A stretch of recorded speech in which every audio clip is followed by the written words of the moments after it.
Hi guys, welcome to HistSleep.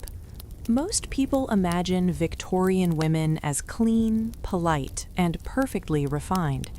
But tonight, we quietly uncover a very different reality. This is a slow story about elegance built on discomfort, about beauty routines that hid dirt instead of removing it, and about everyday habits that slowly harmed the body while appearing proper and normal. There is no rush here, only a gentle uncovering of hygiene, fear, silence, and survival in the 19th century, designed to help you rest while listening to what was never meant to be spoken aloud. In the popular imagination, the Victorian era appears calm and elegant, an age of lace curtains, polished manners, and carefully spoken words. People moved slowly through gaslit streets, believing themselves to be civilized, refined, and morally superior to the past. Homes were filled with heavy furniture, delicate ornaments, and the quiet confidence that progress itself had arrived. Yet beneath this soft, polite surface, there existed a different reality, one rarely spoken of and almost never acknowledged, a reality of hidden filth, quietly accepted as normal daily life. Women, especially, were expected to embody purity, gentleness, and restraint, but these expectations masked conditions that modern minds would find deeply uncomfortable. The concept of cleanliness during this era was shaped not by science but by fear, tradition, and social pressure. Water was treated with suspicion, bathing was seen as dangerous, and the body was something to be covered, perfumed, and ignored rather than washed. The appearance of cleanliness mattered far more than actual hygiene, and so the polite world of Victorian women rested on routines that quietly encouraged dirt, odor, and disease. Ladies of society wore pristine gloves and high collars, while their skin beneath layers of fabric collected sweat, oils, and dust. Streets were crowded with horses, factories, and coal smoke, yet windows stayed closed to avoid bad air, believed to cause illness. Indoors, heavy drapes trapped stale smells, while chamber pots waited patiently beneath beds, emptied only when convenient. These conditions were not signs of neglect, but of normalcy. They were simply how life functioned within a framework of manners and silence. Conversation avoided bodily realities entirely. To mention dirt, sweat, or smell would be considered crude, so women learned early to endure discomfort quietly, to accept irritation, itching, and unpleasant sensations as part of proper womanhood. This silence allowed unsanitary habits to persist unchallenged. Perfume replaced soap, powder replaced water, and fresh clothing replaced actual washing. As long as the outer appearance remained respectable, the inner reality did not matter. The era valued restraint over relief and composure over comfort, and women carried this burden with little complaint. Medical advice offered little help. Doctors warned against frequent bathing, claiming it weakened the nerves and opened pores to disease. So even those who wished to feel truly clean were discouraged from doing so. Instead, they were advised to wipe exposed areas sparingly and trust the body to regulate itself. The result was a strange contradiction, an age obsessed with morality yet indifferent to physical decay. This contradiction shaped daily life in subtle ways, from the way bedrooms smelled faintly of stale fabric and human presence, to the way corsets pressed unwashed skin for hours at a time, causing rashes, sores, and infections that were quietly endured and never discussed. Public spaces echoed with polite conversation, while hidden discomfort followed women everywhere they went. Even moments of rest were shared with unseen irritants. Lice flourished in carefully styled hair. Powders clogged pores and attracted grime, and layers of undergarments trapped warmth and moisture against the body. These were not shocking discoveries to those living then, they were simply part of existence, a background reality softened by habit and denial. The Victorian world taught women that suffering silently was a virtue, and cleanliness was something suggested rather than achieved. Over time, this mindset became so ingrained that alternatives seemed improper or even dangerous. The idea of regular bathing felt excessive, the use of water unnecessary and indulgent. What mattered was looking correct and behaving properly. The body itself was secondary. As long as appearances were maintained, the hidden filth could remain unspoken. This quiet acceptance shaped households, routines, and generational habits. Mothers taught daughters the same restrained practices without question, and so the cycle continued, a polite society carefully ignoring what lay beneath its own surface. As factories expanded and cities grew more crowded, the gap between appearance and reality widened. More dirt, more smoke, more waste, yet still the same customs persisted. Women navigated these environments wrapped in layers designed for modesty rather than health, believing discomfort was simply part of being refined. This belief provided a strange sense of order in a chaotic world. If suffering could be normalized, then it could also be ignored. And so Victorian women moved gracefully through spaces filled with unseen bacteria and lingering odors, never naming them, never confronting them, trusting manners to shield them from reality. This quiet denial allowed the era to preserve its image long after the truth had been forgotten. And even today, the Victorian age is remembered for elegance rather than endurance, for beauty rather than bodily neglect. Yet the foundation of that beauty was built upon habits that quietly compromised health, comfort, and cleanliness. This hidden filth was not accidental. It was woven into the very fabric of daily life, a result of fear, tradition, and social expectation. And as the era progressed, these habits remained largely unchanged, setting the stage for deeper discomforts and more unsettling routines that would shape the intimate experiences of Victorian women in ways rarely spoken aloud. And as we continue deeper into this world, the polite silence begins to reveal what truly lived beneath the surface of refinement. In the 19th century, cleanliness was understood through a lens that feels distant and unfamiliar today because people did not associate hygiene with frequent bathing, fresh water, or the removal of dirt from the body. Instead, cleanliness was measured through restraint, order, and outward appearance, and this belief quietly shaped every corner of daily life, especially for women who were expected to represent purity, control, and moral discipline. The body itself was seen as fragile, unpredictable, and easily disturbed by excess attention. Medical opinion of the era often warned that washing too often could weaken the nerves, upset bodily balance, or invite illness. Water was not comforting but suspicious. Bathing, especially full immersion, was believed to open the pores and allow disease to enter the body, or shock delicate systems into exhaustion.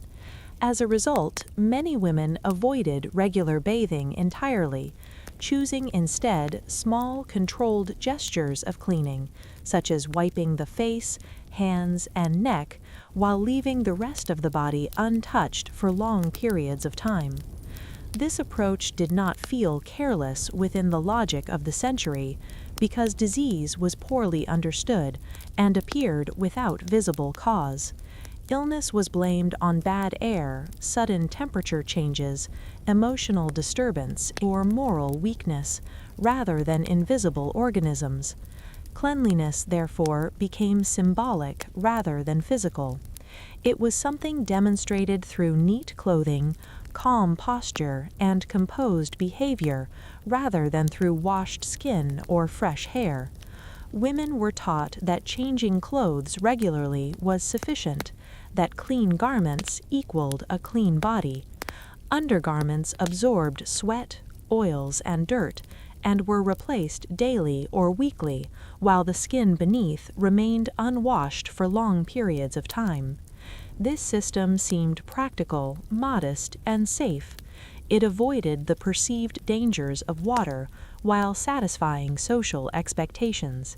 Heavy dresses, corsets, and multiple layers of fabric formed a barrier between the body and the outside world, trapping warmth, moisture, and friction beneath a controlled exterior. Discomfort such as itching, rashes, soreness, and lingering odor became normal sensations, quietly endured and rarely discussed. To complain about these conditions was considered improper and unladylike. Endurance was praised as a virtue, and silence was expected. Hair care followed the same cautious philosophy. Frequent washing was discouraged because it was believed to damage the scalp, weaken the body, and invite illness. Instead, hair was brushed carefully each day, styled into controlled arrangements, and treated with oils, pomades, or powders to maintain appearance. These products masked dirt while slowly accumulating it, creating a polished surface that concealed irritation, lice, dandruff, and scalp infections. Beauty routines focused on preservation rather than purification. The face was powdered to appear pale, calm, and healthy, while actual washing was minimal and sometimes avoided altogether. Soap was often harsh, poorly formulated, and feared for its drying effects, so it was used sparingly, if at all. Homes reflected these same beliefs about cleanliness and control. Visible surfaces were swept, polished, and arranged carefully, while deeper sanitation was ignored. Floors might look clean while harboring layers of dust, waste, and residue built up over time. Windows were kept closed to avoid drafts believed to cause illness, and fresh air was treated with suspicion. Rooms grew warm, heavy, and still, filled with fabric, human presence, and familiar smells that slowly faded into the background. This environment felt orderly and safe rather than unhygienic. What mattered most was maintaining control over the visible world. Medical authorities reinforced these habits by emphasizing moderation, restraint, and fear of excess. Women were frequently warned that their bodies were naturally weaker, more sensitive, and easily overstimulated. As a result, cleanliness became something to approach cautiously rather than pursue fully. To wash too often was viewed as risky and even morally questionable, suggesting vanity, obsession, or lack of self-control. So women learned to limit attention to physical comfort and focus instead on composure. This mindset was passed quietly from generation to generation. Mothers taught daughters the same routines, not through instruction manuals, but through observation, habit, and silence. Within this framework, cleanliness served social order more than health. It reinforced gender roles, upheld appearances, and supported the belief that suffering quietly was part of refinement. Even as cities expanded, factories multiplied, and industrial life introduced more smoke, dirt, and waste, these habits did not immediately change. Women adapted not by washing more, but by layering heavier clothing, using stronger scents, and retreating deeper into routines that masked rather than removed filth. Perfumes replaced soap, and powders replaced water, creating a fragrant illusion of purity that satisfied social expectations while ignoring physical reality. This illusion was rarely challenged because it aligned perfectly with the values of the time. Restraint, control, and denial were admired, while comfort, honesty, and bodily awareness were quietly dismissed. Within the 19th century mindset, this approach felt sensible, protective, and even advanced. It offered structure in a world that felt unpredictable, dangerous, and morally charged.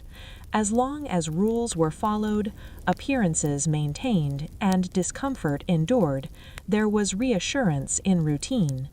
Cleanliness as an idea remained separate from cleanliness as a physical condition. It became a language of symbols, gestures, and surfaces rather than sensations, health, or relief.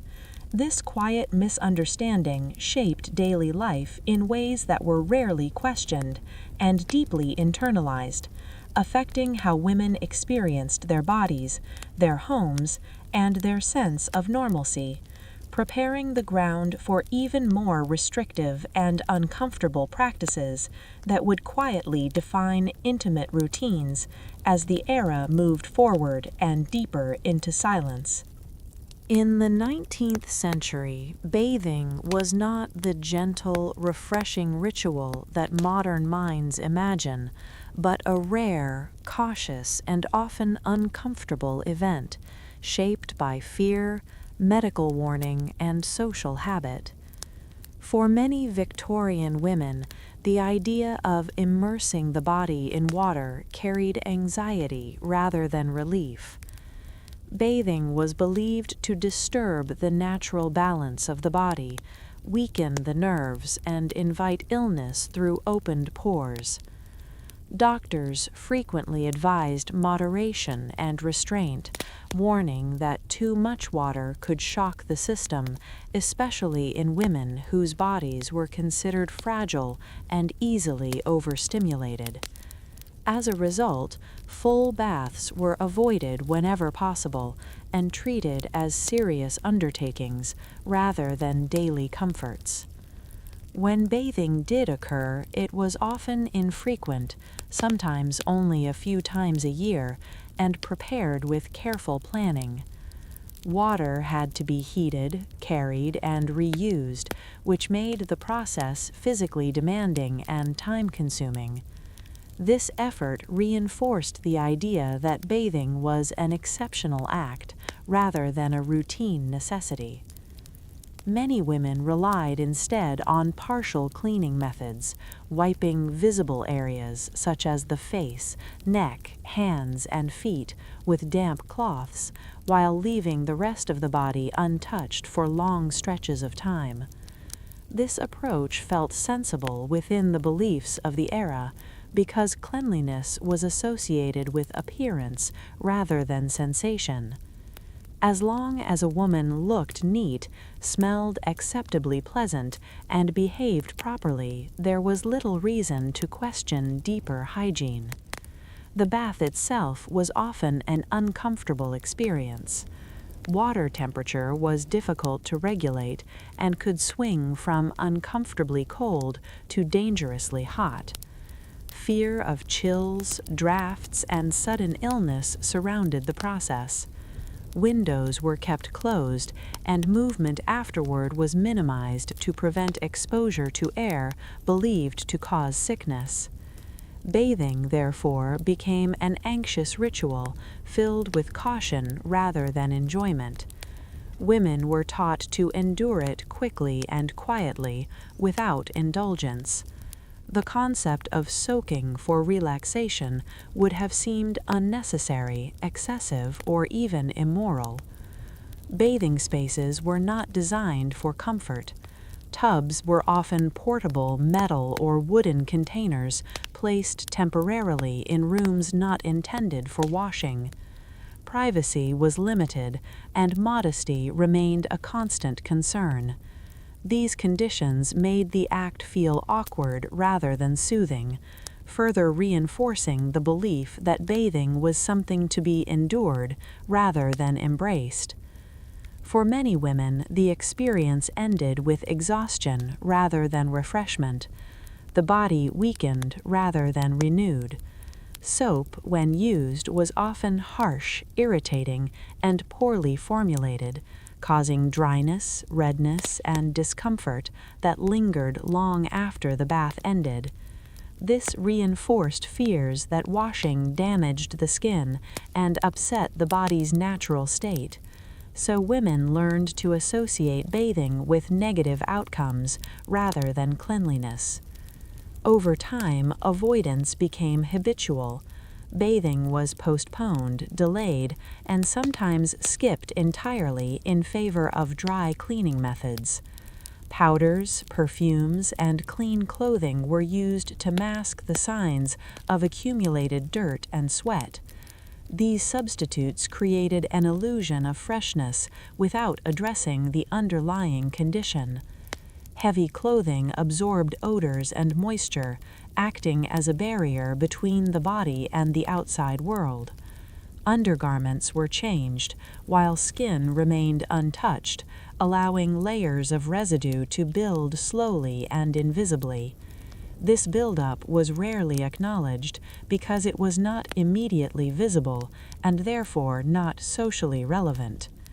Discomfort such as itching, soreness, and irritation became part of daily existence, quietly endured without complaint.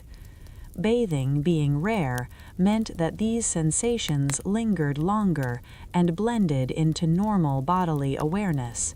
They were not signs of a problem, but expected aspects of womanhood. Medical authority reinforced these beliefs by emphasizing that women should conserve energy, avoid shock, and maintain calmness. Cleanliness through water was considered secondary to stability of nerves and moral restraint. Bathing too often was sometimes associated with vanity, excess, or improper attention to the body, so restraint became a mark of virtue. To endure discomfort quietly was praised as strength and refinement. This mindset shaped how women thought about their bodies. Bathing was not a source of care or connection, but a task to be minimized and controlled. The contrast with modern understanding highlights how deeply belief shapes experience. What today feels restorative once felt dangerous and unnecessary. Within the Victorian context, these habits felt rational, protective, and aligned with the knowledge available at the time. Fear of disease, fear of weakness, and fear of moral judgment all combined to keep bathing rare and restrained. Even as industrial life increased dirt, smoke, and physical labor, these habits persisted. Women adapted by layering more fabric, using stronger scents, and relying on dry grooming methods rather than increasing bathing frequency. This adaptation maintained social expectations while avoiding perceived risks. The result was a daily life where the body was rarely refreshed by water and instead managed through avoidance, substitution, and endurance. Bathing remained a rare interruption rather than a steady rhythm, an event surrounded by caution rather than anticipation. And as these beliefs settled deeper into routine, they quietly shaped attitudes toward comfort, health, and bodily awareness, preparing the way for even more restrictive practices and misunderstandings that would continue to influence how Victorian women experienced their own bodies as the era moved forward into deeper habits of silence and restraint. In the Victorian era, fear of water was not simply a matter of discomfort, but a deeply ingrained belief that it could cause illness. People believed that exposure to water, especially in the form of full baths, weakened the body, disrupted its natural balance, and opened the pores to invisible threats.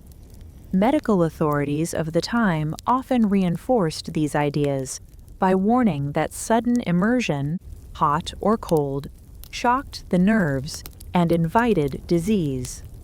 Doctors claimed that women were particularly susceptible to such dangers.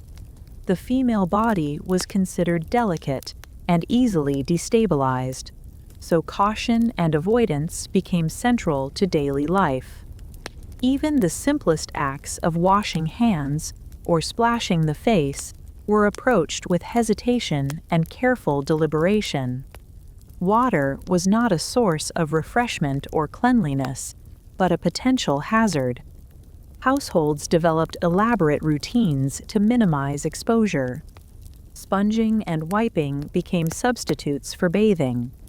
Cloths dampened with scented solutions or warm water were used to maintain appearance without full immersion. These practices gave a sense of control over the body while avoiding imagined dangers. Perceptions of water as harmful were reinforced by anecdotes of sudden illness coinciding with bathing.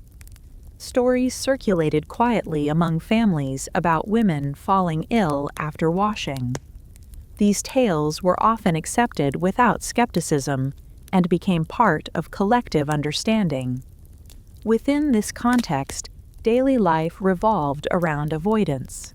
Clothing was layered to trap warmth, perfumes masked odors, and touchable surfaces were dusted and polished to convey cleanliness, while the body remained largely unwashed. The concept of germ theory did not yet exist, and invisible microorganisms were unknown. Illness was attributed instead to sudden changes in air temperature, drafts, moral imbalance, or excessive indulgence. Water became a symbol of risk rather than relief. Even rivers, ponds, and natural water sources were approached with caution. Swimming and recreational immersion were rare for women, considered improper and dangerous. Parents warned daughters to avoid overexposure and to treat water with respect. Children learned early that too much contact could lead to weakness, fever, or fainting. Schools and boarding houses echoed similar beliefs. Students were advised to sponge rather than bathe. Teachers reinforced ideas of moderation and restraint. Urban homes often lacked convenient plumbing, which further encouraged minimal contact with water. Portable tubs were heated laboriously, requiring the attention of servants or household members. Preparing a bath became a significant undertaking and was often delayed until necessary. As a result, many women went weeks or months without full bathing, leading to accumulated sweat, oils, and grime. These layers were concealed by heavy clothing, corsets, and petticoats, which in turn trapped heat and moisture against the body, creating irritation and sometimes infection. Despite these physical consequences, beliefs about water and illness prevented regular washing. Perfumes, powders, and meticulous grooming served to mask appearance while leaving the body largely untouched. Even hands and faces were wiped selectively and carefully, avoiding unnecessary wetting. These habits were reinforced by social norms. Visibly composed and orderly women were praised, while concern over actual bodily cleanliness was rarely voiced. Stories of illness linked to water circulated quietly in society, reinforcing caution. Books, medical guides, and advice columns reiterated the dangers of overexposure, emphasizing that moderation was key to health, and that too much water could threaten life itself. This cautious approach became routine, and women internalized the belief that restraint was part of proper conduct. Households developed intricate rituals to navigate daily life while limiting water contact. Bedrooms, parlors, even kitchens were organized to minimize unnecessary wetting. Cloths were kept ready, sponges scented and warm. Water was only used when absolutely necessary. Any sign of dampness or accidental splash was avoided. Public perception valued appearance, not sensation, so a woman who looked orderly, clean, and well-groomed was considered healthy, regardless of how often she had bathed. Perfumes and powders substituted for soap and water, covering odor and masking sweat. Clothing absorbed what water could not remove, creating a buffer between the body and society. These customs made it possible for life to continue without frequent bathing, despite the accumulation of grime and discomfort. The myth of illness from water became a guiding principle in nearly every aspect of living, ranging from morning routines to social visits. Even visiting friends or attending gatherings required careful attention to clothing and scent to ensure the appearance of cleanliness. Public life demanded composure, while private life involved management of the body in ways that balanced risk and social expectation. As cities grew and industrialization brought smoke, coal dust, and general pollution, these beliefs did not change quickly. Avoiding water was easier than confronting the reality of dirt and odor. Perfumes became stronger, layers of clothing became heavier, and sponging became more elaborate. Servants and daughters assisted in maintaining these routines, ensuring that women could appear proper without exposing themselves to the supposed dangers of bathing. Fear and myth intertwined to create a culture of avoidance, where the body was tolerated rather than refreshed. Habits once meant to protect life instead shaped daily discomfort. Itching, rashes, and sweat accumulated silently, while outward appearances remained carefully controlled. The mind accepted these practices as necessary. Comfort was secondary to propriety, and health was measured through visual order rather than physical cleanliness. As these beliefs permeated households and schools, young women internalized caution and developed lifelong habits of minimal bathing. Water became a symbol of potential danger rather than a source of relief. These habits were passed down quietly from mothers to daughters, from teachers to students, from society to individuals, creating generations conditioned to fear, manage, avoid, and endure, even when discomfort was evident. As fear of water became normal, the body adapted to restraint. Limited exposure became routine, and endurance became virtue. Perfumes, powders, layers of fabric, and controlled grooming created a carefully maintained illusion of hygiene. Appearance became the measure of health, while physical reality was disregarded. Social expectation reinforced these behaviors. Stories of illness from water recirculated to maintain caution and compliance, so that bathing, rare as it was, remained an anxiety-filled task rather than a refreshing one. Even when the effort was finally made, the experience was uncomfortable rather than pleasant. The water might be too hot or too cold, the bath cumbersome, privacy limited, exposure to drafts feared, soap harsh or avoided entirely. Soaking was not indulgence but obligation. The body endured, while the mind remained watchful, careful, restrained. All of these customs combined to shape an environment where water, once necessary for cleanliness, was transformed into a source of anxiety, an enduring myth that quietly governed behavior. Appearance over reality, order over comfort, restraint over renewal.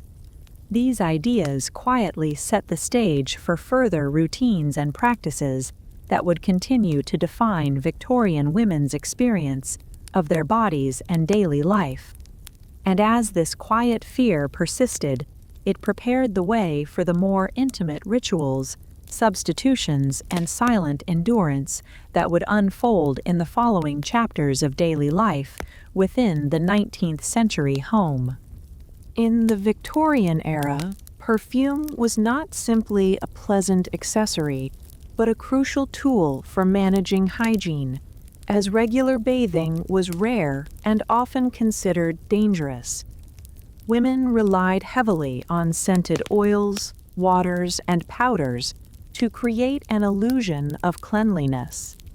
These fragrant substitutes were applied carefully to the skin, clothing, and hair, allowing women to appear fresh and presentable even when the body itself remained largely untouched. Perfume served multiple purposes. It masked odors from sweat, oils, and accumulated grime, while also signaling refinement, virtue, and social standing. A well-scented woman was considered healthy, proper, and attractive, even when physical hygiene was neglected. The reliance on fragrance over washing was reinforced by medical advice, which warned against frequent washing. Fear of chills, drafts, and sudden illness discouraged full bathing and led to alternative methods of maintaining the body. Perfume became a socially acceptable solution. It allowed women to comply with expectations of purity and neatness without risking perceived physical or moral harm. Preparations of scents were elaborate, often involving the blending of essential oils, flowers, spices, and sometimes alcohol. These mixtures were applied to pulse points, rubbed into the hair, or added to handkerchiefs, clothing, or handkerchiefs, creating a subtle, continuous fragrance that masked any underlying odors. The act of scenting became a daily ritual, performed with care and attention, while the body remained largely untouched. This ritual provided both a sense of control and comfort within the restrictive norms of society. Women learned to rely on perfume as a necessary companion for navigating social life. It was a marker of status as well as a protective barrier against criticism. An unscented woman risked social censure, appearing unclean or careless, regardless of her actual appearance. Perfumes were not only applied externally, but sometimes sprinkled in the air of bedrooms, parlors, and carriages, so that the environment itself seemed fresh and pleasant. This practice reinforced the notion that cleanliness could be achieved through scent rather than water. Clothing absorbed fragrances and held them close to the body, making every movement carry subtle signals of refinement. Layering perfumes with powders, scented hair oils, and delicate fragrances created a complex sensory experience designed to cover the reality beneath. Even hands were perfumed to disguise touch. Books and advice columns recommended specific scents for particular occasions, encouraging women to tailor fragrance use to time of day, event, or social gathering. The variety of products was astonishing, from rosewater and lavender waters to ambergris, musk, and elaborate blended oils. The production of these scents became a small industry, with shops, apothecaries, and traveling salespeople providing constant access to new and fashionable fragrances. Perfume was also intertwined with fashion and etiquette.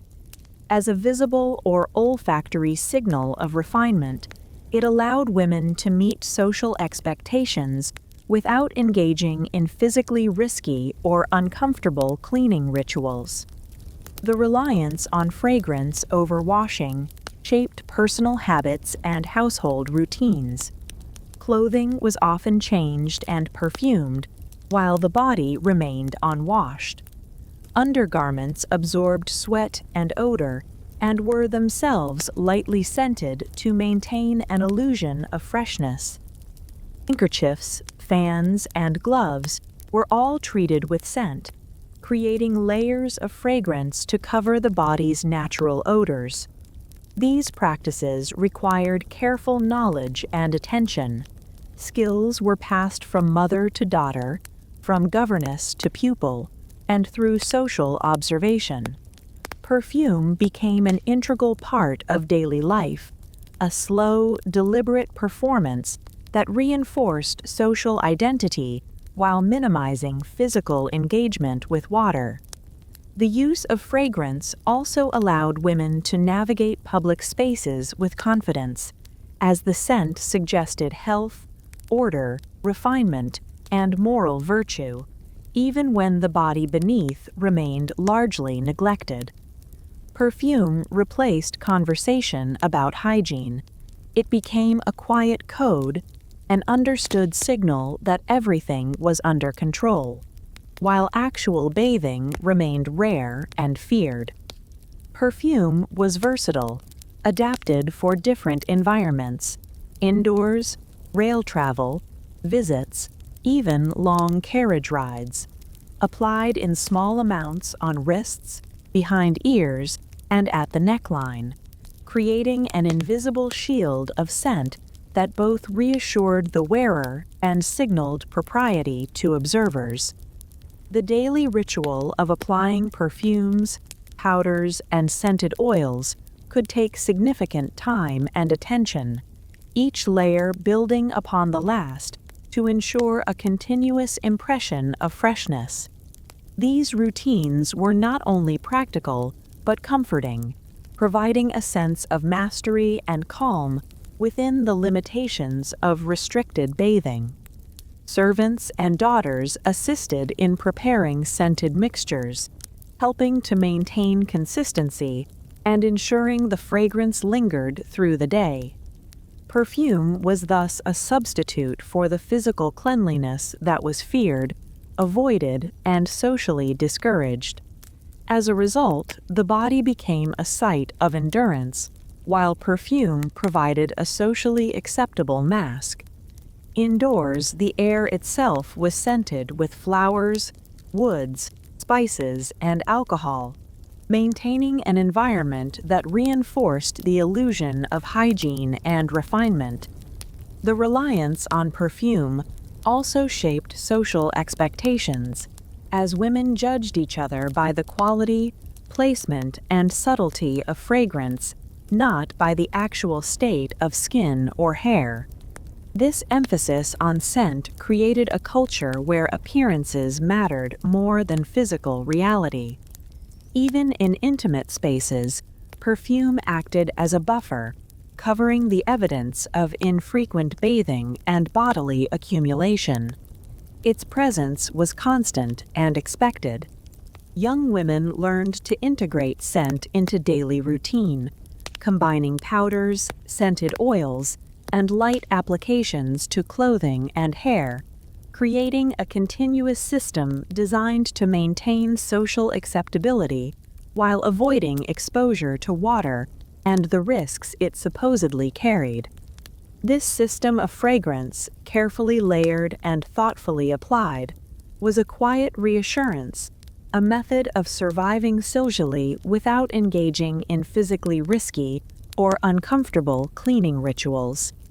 Perfume replaced conversation about bathing, allowed women to navigate public, private, and familial spaces with calm confidence.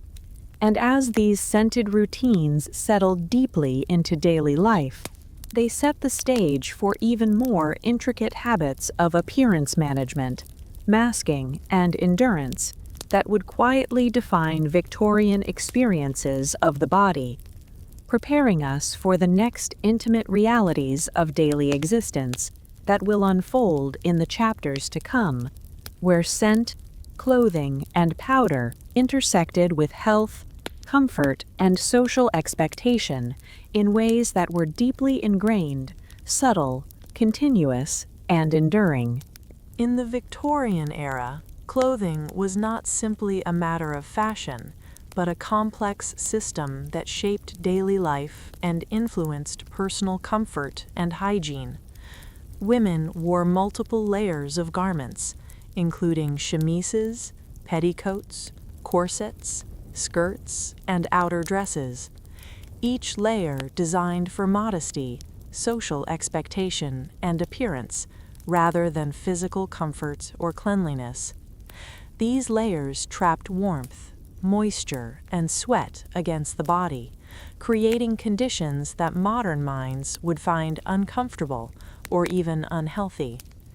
Under the weight of corsets and multiple petticoats, the body became enclosed in fabrics that absorbed natural oils and perspiration. These layers acted as both protection and restraint, maintaining modesty and posture while preventing the body from being refreshed or ventilated. Clothing became a filter through which the body experienced the world. While the outer appearance remained neat, composed, and socially acceptable, the sheer number of garments and their tight fit limited movement and prevented air circulation.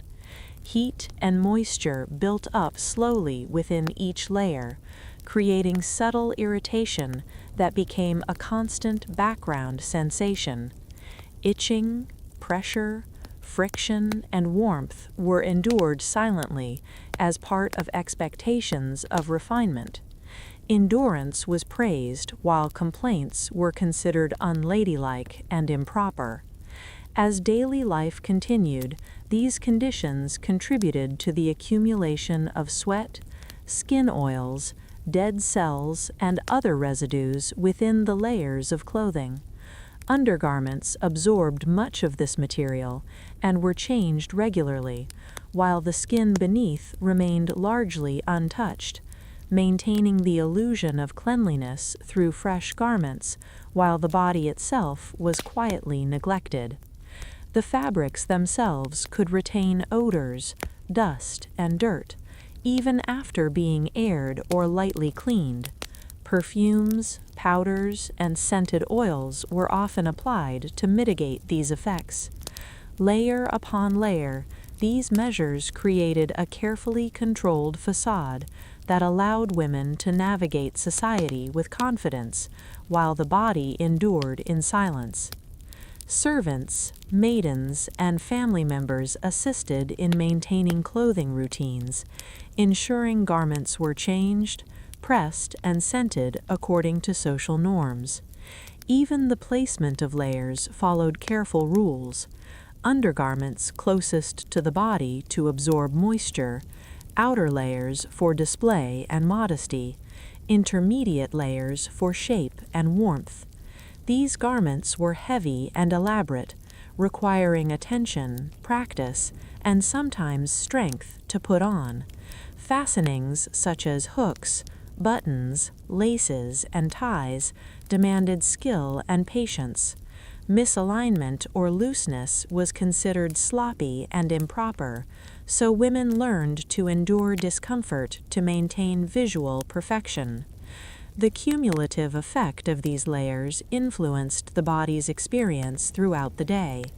Walking, standing, even sitting generated heat and friction, which the layers contained, concentrated, and slowly distributed, creating a constant state of bodily endurance. The accumulation of sweat and oils over hours and days contributed to subtle odor despite the use of powders and perfumes. These scents masked but did not remove. Clothing also limited the ability of the skin to release heat effectively, which in warmer seasons or during physical exertion could lead to discomfort, fatigue, and irritation.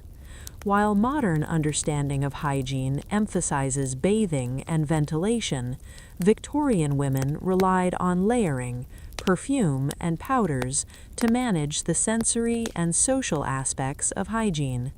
Clothing served both as an armor and as a filter, protecting the wearer from social judgment while simultaneously restricting bodily relief. These practices reinforced ideas of restraint, discipline, and endurance. As women adapted to these constraints, they learned to move gracefully within layers that were often heavy, hot, and tightly fitted. The process of dressing each morning was itself a careful ritual, starting with undergarments, then petticoats, then corsets, then skirts, and finally outer dresses, each step designed to shape the body, maintain posture, provide coverage, and ensure propriety. The careful arrangement of layers also allowed for the concealment of imperfections, odors, and sweat, while giving the impression of refinement and control. Over time, this layering system became deeply ingrained, passing from mothers to daughters, from tutors to pupils, from household tradition to social expectation. Even minor deviations from the established order were noticed and judged. Attention to detail in layering became a mark of discipline and virtue. Throughout the day, women adjusted and readjusted layers, ensuring that the fit remained proper, that folds did not misalign, and that the silhouette remained elegant. These adjustments were made subtly, without drawing attention to discomfort or bodily reality. The more complex the outfit, the more skill and patience required to maintain it. As social life demanded presentation in parlors, streets, churches, and gatherings, appearance was maintained, as even the body endured the hidden burden of heat, moisture, and accumulated grime. Clothing acted as both a shield and as a trap, protecting modesty and social perception while enclosing the body in warmth, odor, and irritation. Perfumes and scented powders were applied strategically to garments as well as skin, enhancing the illusion of cleanliness and masking the effects of extended wear. These practices reinforced the disconnect between outward appearance and bodily reality. As long as garments looked pristine, structured, and well-maintained, the unseen discomfort beneath was ignored or accepted silently. This understanding shaped not only daily routines, but also attitudes toward the body itself. Young women learned early that restraint, patience, modesty, and endurance were valued above comfort.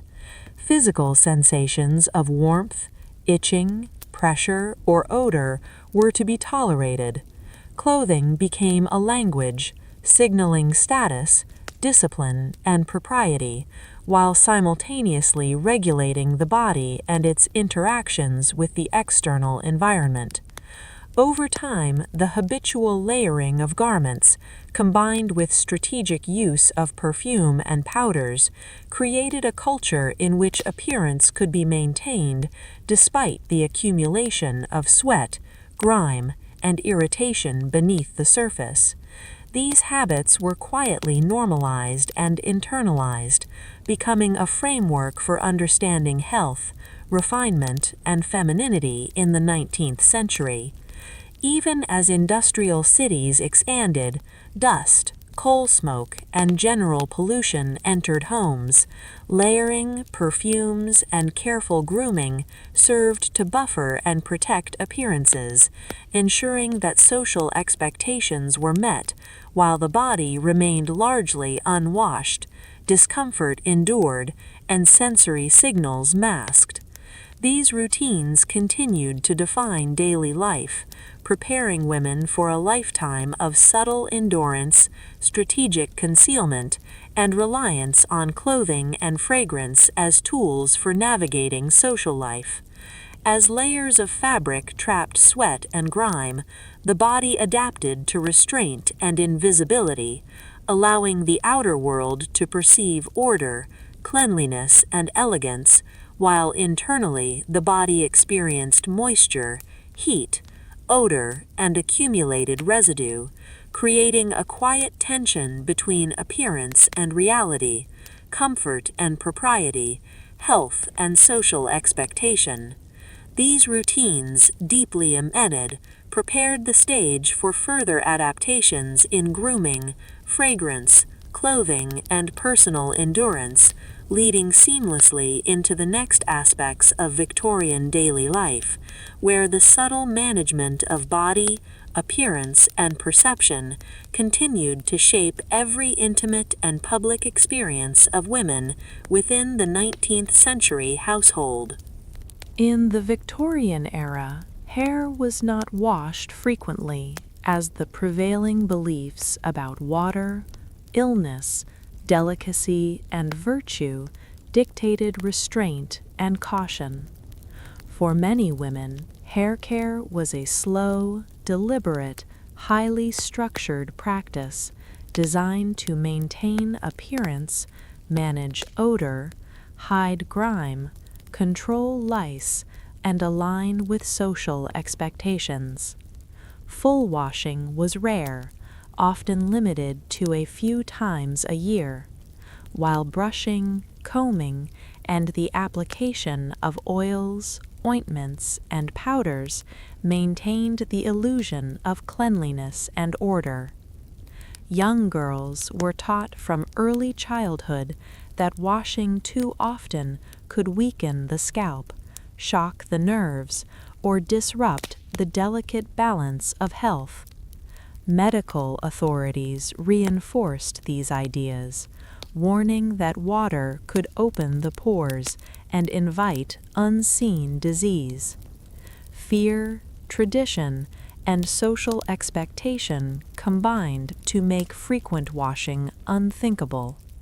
As a result, women learned to accept accumulation of oils, lint, dead skin, perfumes, product residues, and occasional dirt within the hair as normal. Brushing and combing became the primary methods of maintenance, performed carefully and repeatedly to prevent tangles, flatten bumps, distribute oils, and create smooth, controlled, shiny surfaces.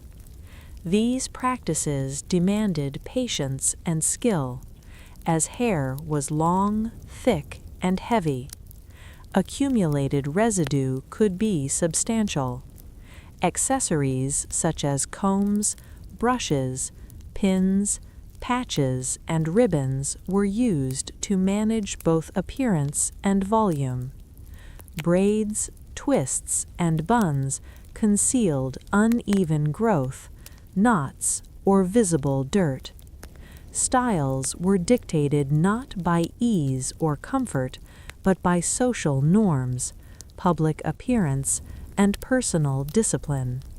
These routines took hours and often required assistance from servants, maids, or family members. Application of scented oils, powders, and pomades enhanced gloss and controlled odor, creating the impression of cleanliness while leaving the hair largely untouched by water. Even the rare washing involved elaborate preparation, including heating water, adding fragrant solutions, carefully sectioning hair, protecting skin and clothing, limiting exposure to drafts. As a result, these events were memorable, anxious, physically demanding, and socially significant.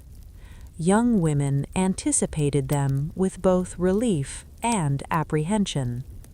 Between washes, maintenance continued in the form of careful styling, distribution of oils, light application of powders or dry shampoos, and constant brushing.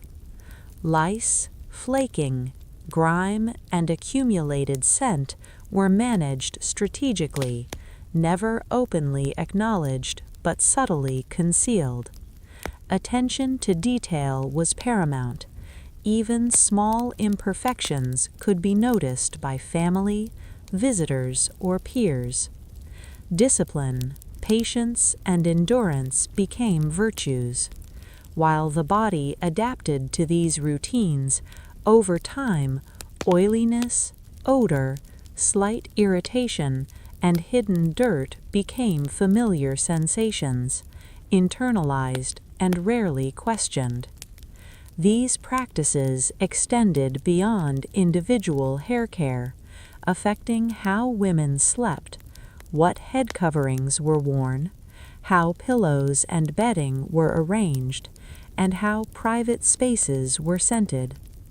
Careful head positioning, covering with nightcaps, or applying scented sachets maintained the illusion of hygiene while preventing unwanted exposure. These strategies created a continuous balance between appearance and reality, between control and endurance, between social expectation and bodily neglect. Hair became both a canvas and a concealment, allowing women to present refinement while enduring discomfort, heat, itching, odor, or occasional scalp irritation. As the year progressed and washing was due, preparation for the rare bath involved planning, effort, and attention to every detail. Water had to be heated, containers prepared, assistance readied, privacy ensured, clothing protected, soap and fragrance arranged. Then, with great caution and ceremony, hair was washed, preserving strength, avoiding sudden chills, protecting nerves, restoring outward appearance while leaving the underlying body still largely unrefreshed. The act itself was sometimes more symbolic than practical, celebrated quietly in domestic spaces, while reinforcing beliefs about water, health, delicacy, virtue, and social propriety. Between washes, strategic use of perfumes, fragrant powders, combs, brushes, braids, twists, buns, and pins created continuity of presentation, covering accumulated grime and oils, maintaining a socially acceptable appearance. These practices extended into hair accessories, ribbons, snuds, decorative combs, and ornaments, which also helped conceal texture, odor, or residue. Young women learned these routines as part of moral instruction and personal discipline, while social observation reinforced their necessity. Neglect or visible disorder was interpreted as weakness, vanity, or impropriety. As a result, attention to hair became a subtle yet continuous practice, integrating appearance, odor management, style, discipline, and endurance. Patterns of daily life, from rising, resting, working, walking, and attending social functions, were influenced by the state and care of hair. Long periods without washing required reliance on complementary routines, layering of clothing, strategic use of perfumes, caps, veils, and ribbons, all working together to maintain illusion, even when scalp irritation, heat, itching, or light discomfort persisted. These routines quietly shaped the daily rhythm of Victorian women's lives, reinforcing restraint, modesty, discipline, and endurance. Young women passed these habits to daughters, servants, students, and peers, embedding them deeply into social and domestic culture. As bathing remained rare, perfume substituted for soap, clothing trapped sweat and grime, and hair was washed only occasionally. The combination created a complex system of concealment and endurance. Appearance remained paramount, while physical reality was carefully managed and silently endured. These practices created a subtle hierarchy of skill, experience, and social knowledge.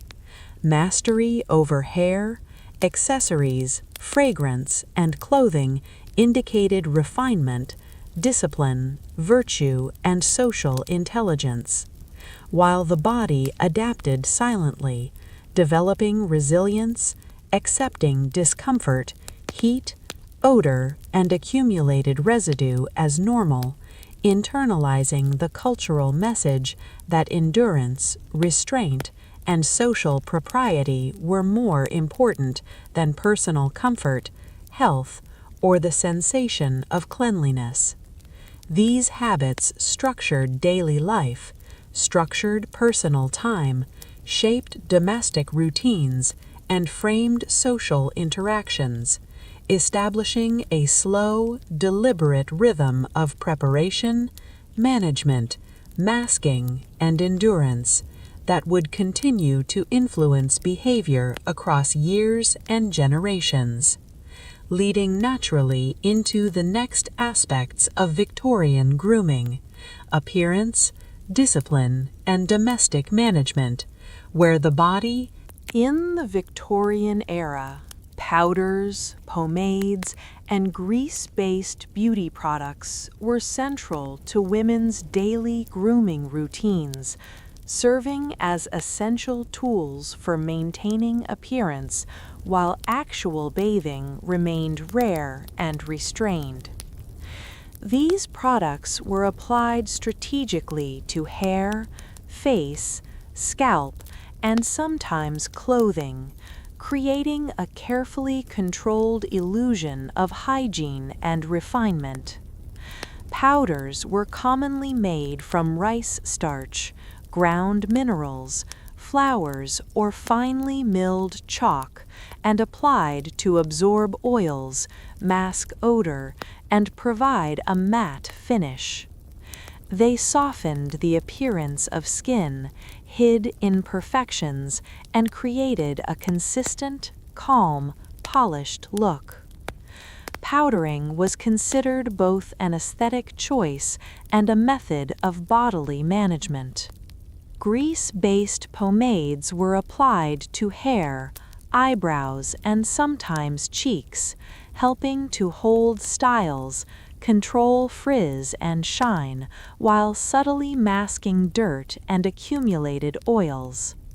These greases could include animal fats, plant oils, aromatic extracts, and occasionally beeswax.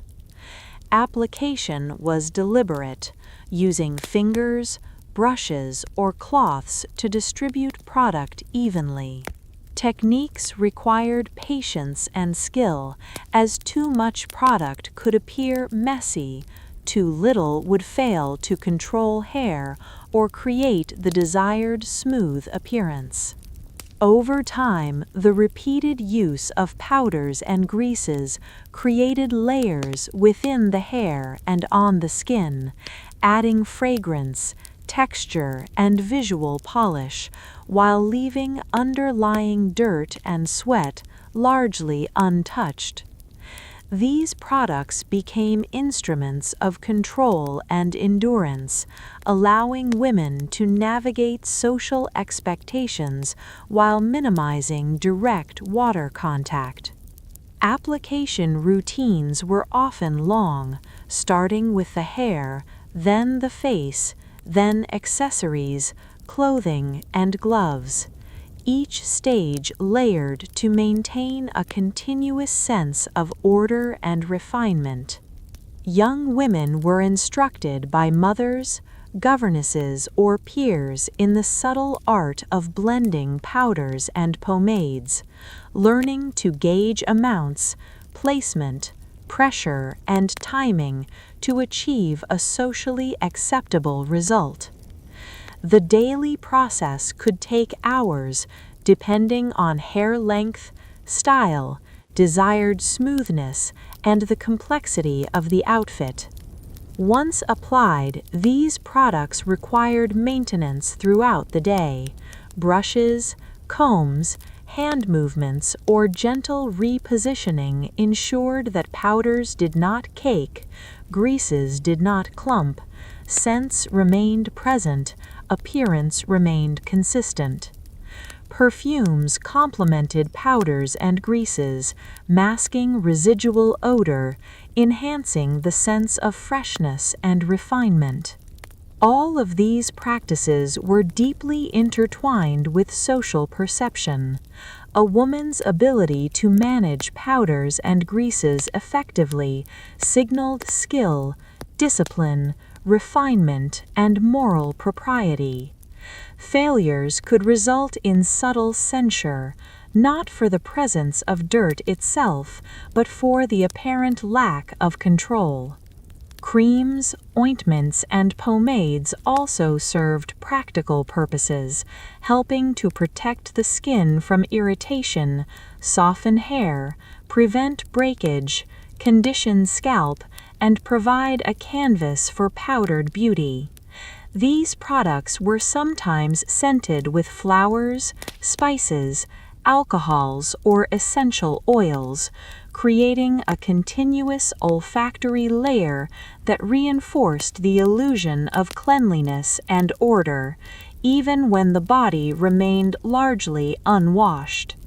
The combination of powders, greases, perfumes, and clothing created a multi-layered system of appearance management, a network of visual, olfactory, and tactile cues that projected health, refinement, and social propriety. Over time, these routines became deeply internalized, forming habits that guided both domestic and public behavior. Young women learned to anticipate each day's application, adjusting technique according to lighting, activity, season, clothing, and social engagement. Attention to detail extended to accessories, gloves, hats, fans, and ribbons, each potentially treated with powders, fragrances, or pomades to maintain continuity. Public and private spaces were influenced by these routines. Bedrooms, parlors, travel carriages, and sewing rooms were sites for careful application, adjustment, and storage of powders and greases. Servants and family members assisted when needed, helping to prepare mixtures, apply products, or maintain consistency across the household. These practices were carefully balanced with the physical constraints of clothing, layering, heat, humidity, and the body's own oils, as women adapted to the cumulative effects of pomades, greases, and powders. They learned endurance, patience, and subtlety, masking discomfort while presenting controlled beauty. Health was often measured by appearance rather than sensation. Successfully managed powders and greases signaled not only refinement, but also resilience and moral discipline. Throughout the day, subtle adjustments were made, small brushes, combs, or fingertips redistributing product, ensuring smoothness and consistency. Attention to olfactory signals was equally important. Fragrances masked residual odors from sweat, accumulated oils, or environmental exposure, creating a calm, continuous impression of refinement. These practices were taught, observed, and evaluated within social and family networks, passing knowledge, techniques, and expectations from generation to generation. As habits became habitual, they shaped both the rhythm of daily life and the perception of bodily norms. From waking to retiring, from dressing to social engagement, from private reflection to public observation, all actions were influenced by powders, greases, and the cumulative management of appearance. Even minimal physical activity required attention to maintain smoothness, avoid flaking or clumping, and ensure the integrity of hairstyles. Overall, these products created a protective shell of refinement, masking the body's natural processes while signaling control and propriety. As powders absorbed oils and sweat, greases held hair in place, and fragrance masked odor, appearance could remain calm, consistent, and socially acceptable, despite minimal bathing or direct physical cleanliness. Over months, years, and decades, these habits formed deep patterns of endurance, discipline, and careful observation. Young women internalized these routines, learning subtle techniques, anticipating social observation, and cultivating resilience, while the body itself quietly endured heat, pressure, odor, accumulated residue, and the discomfort of multiple layers of clothing. Throughout the Victorian era, powders, greases, and fragrances remained central to women's self-presentation, creating a complex interplay between perception and reality, appearance and endurance, while providing reassurance, control, and a sense of accomplishment in a world where water was feared, clothing trapped heat and sweat, perfume substituted for soap, hair was washed rarely, and daily routines required constant attention to these tactile, olfactory, and visual cues. As a result, these products were not merely cosmetic, but essential instruments in navigating the social and domestic expectations of 19th century life. In the Victorian era, shared combs, brushes, and other beauty tools were common within households, serving both practical and social functions, while subtly shaping hygiene practices and daily grooming routines. Within families and among close companions, it was customary to share hairbrushes, combs, ribbons, and occasionally other grooming implements. These tools allowed for the maintenance of long, thick hair, which was difficult to manage alone, while also reinforcing social bonds and expectations of proper appearance. Sharing tools was convenient and practical, but it also reflected the prevailing attitudes toward cleanliness. Water was rarely used, hair washed infrequently, perfumes, powders, and pomades were applied strategically to maintain appearance, so the transfer of oils, fragrances, and residues between users was often unnoticed or considered acceptable. Young women learned from an early age to navigate the delicate balance of hygiene, appearance, and social cooperation, observing how older women shared tools, applied products, and managed their own grooming routines. As hair was long, heavy, and layered with oils, powders, and pomades, the combs and brushes themselves accumulated these materials over time, requiring careful handling. Cleaning was infrequent and often limited to removing tangles or superficial debris, rather than thorough sanitation. These shared tools carried not only visual and tactile history, but also olfactory traces of past users. Perfumes, fragrances, and residual odors blended, creating a cumulative scent that masked the underlying presence of sweat, oil, and dirt. Users became accustomed to this layered mixture of scents and textures, perceiving it as normal, even desirable. Tools were passed between sisters, mothers and daughters, domestic servants, and close friends, each use reinforcing social bonds and the shared management of appearance. Advice on proper usage, placement of product, technique of brushing and combing were transmitted along with the tools themselves.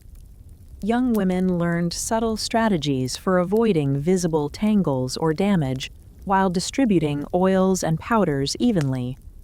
These routines required patience, deliberation, and awareness, as hair could easily become knotted, matted, or misshapen if handled improperly. Experience guided the gentle application of force, angle, and speed, while the cumulative effect of shared oils, fragrances, and residues contributed to a sense of continuity and social cohesion. Tools were often adorned or personalized to indicate ownership, status, or intended use. Combs might be carved from ivory or wood, brushes constructed from fine bristles with decorative handles. Ornamental boxes or cases housed these implements, protecting them from dust and damage. Ownership marks also signaled skill and responsibility. Young women were instructed to respect tools, handle them carefully, return them in proper condition, and assist in maintaining them. Even simple acts like detangling, removing lint, or realigning bristles became part of socialized grooming education, as hairstyles and maintenance were intertwined with social standing.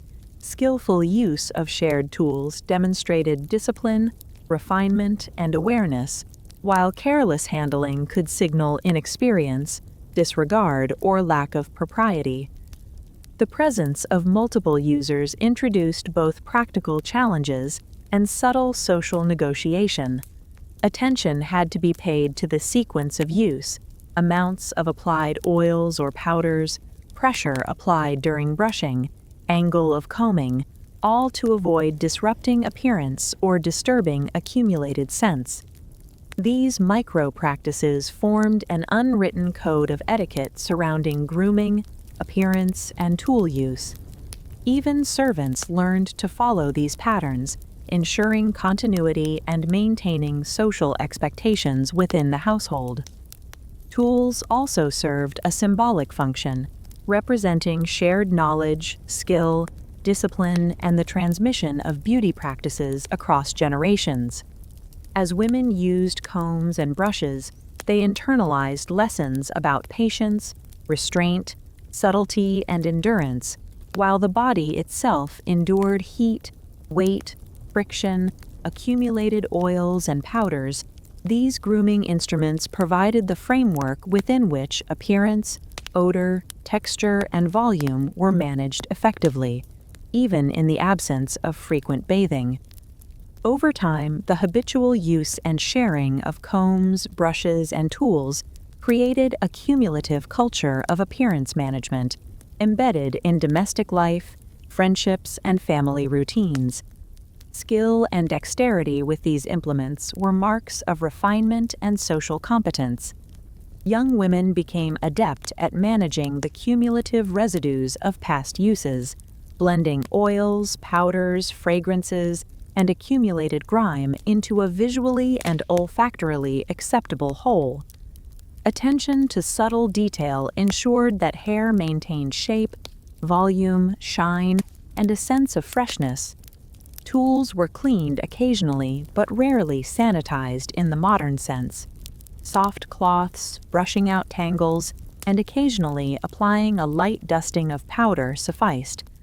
Over decades, these routines created ingrained habits of observation, anticipation, careful handling, and strategic application, all centered on the careful management of shared implements.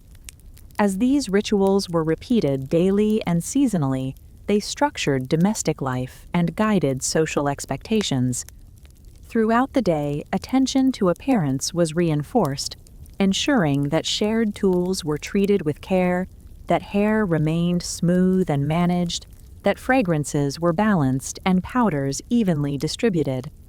The social and practical dimensions of shared grooming instruments intertwined, linking personal endurance with social observation, discipline with visual impression, skill with propriety. As women passed brushes and combs among themselves, they transmitted knowledge of technique, expected fragrance levels, proper pressure, spacing, and timing, all contributing to the seamless maintenance of layered, perfumed, greased, and powdered hair. Even small errors in handling could disrupt style or odor, so attentiveness became a form of silent vigilance. These routines extended to public appearances, parlor visits, church, market, and social gatherings, ensuring that the appearance of hair reflected skill, discipline, and social awareness, while the underlying body quietly endured infrequent washing, accumulated grime, heat, friction, odor, and powder residues. Young women internalized these habits as normal, necessary, and virtuous, as they observed and participated in the subtle choreography of grooming. Through the careful use and sharing of combs, brushes, and other implements, they learned endurance, attention to detail, subtlety, and patience, creating an enduring framework for personal grooming that balanced appearance, odor, health, discipline, and social expectation. Over time, these instruments became extensions of the self, tools through which the body's visual, olfactory, and tactile signals were controlled, managed, and presented to the outside world. While the underlying reality of infrequent washing, accumulated grime, and subtle discomfort persisted silently beneath layers of hair, perfume, clothing, and grease, these shared tools quietly mediated the interface between social expectation and bodily endurance, preparing women for subsequent aspects of grooming, appearance, clothing, and daily ritual that would unfold seamlessly in the next chapter of Victorian female life, where skill, discipline, conscious endurance, and careful observation of both self and shared implements continued to govern every intimate and public interaction, quietly shaping the lived experience of women in the 19th century household. In the Victorian era, teeth cleaning was an unusual, deliberate, slowly practiced ritual that required patience, discipline, and careful attention.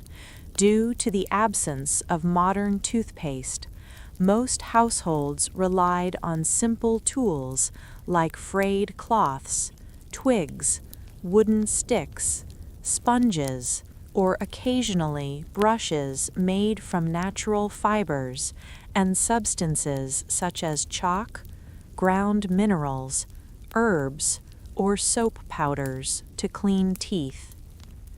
Young girls were instructed by mothers, governesses, or elder siblings on how to wrap a cloth around a finger, moisten it slightly, and gently rub teeth and gums. Careful attention to technique was necessary to avoid injury, bleeding, or discomfort, as gums were sensitive and teeth fragile.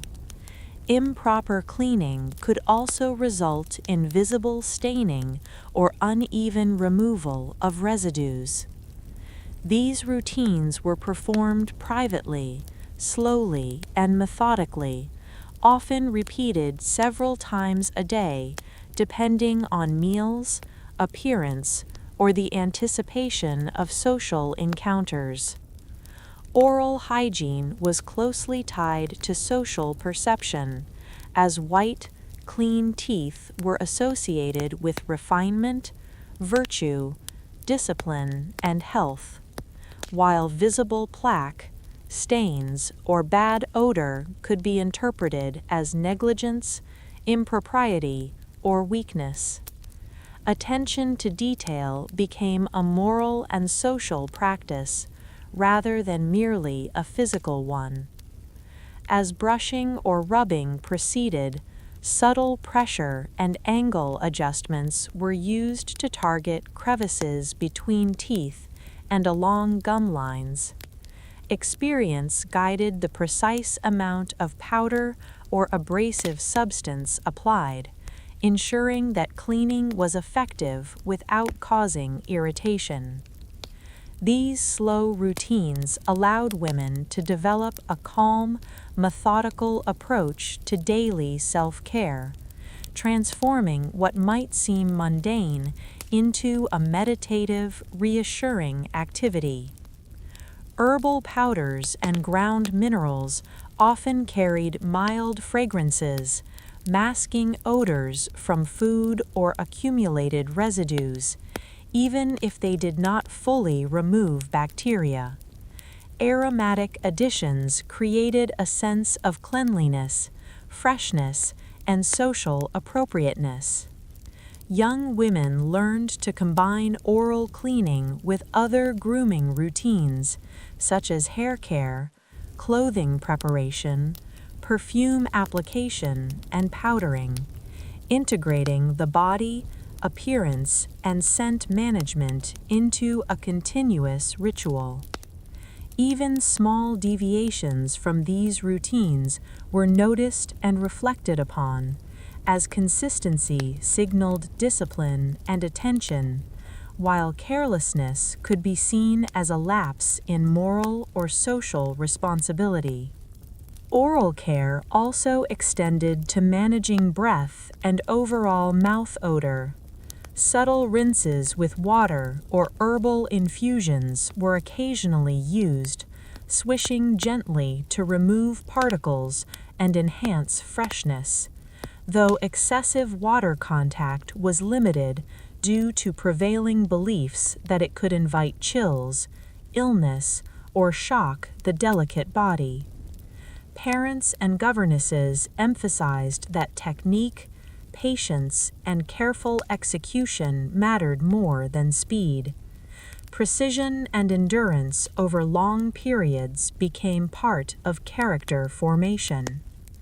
Young women internalized these practices as a normal part of life, learning to navigate subtle discomforts, odd tastes, friction, or minor irritation in order to maintain appearance.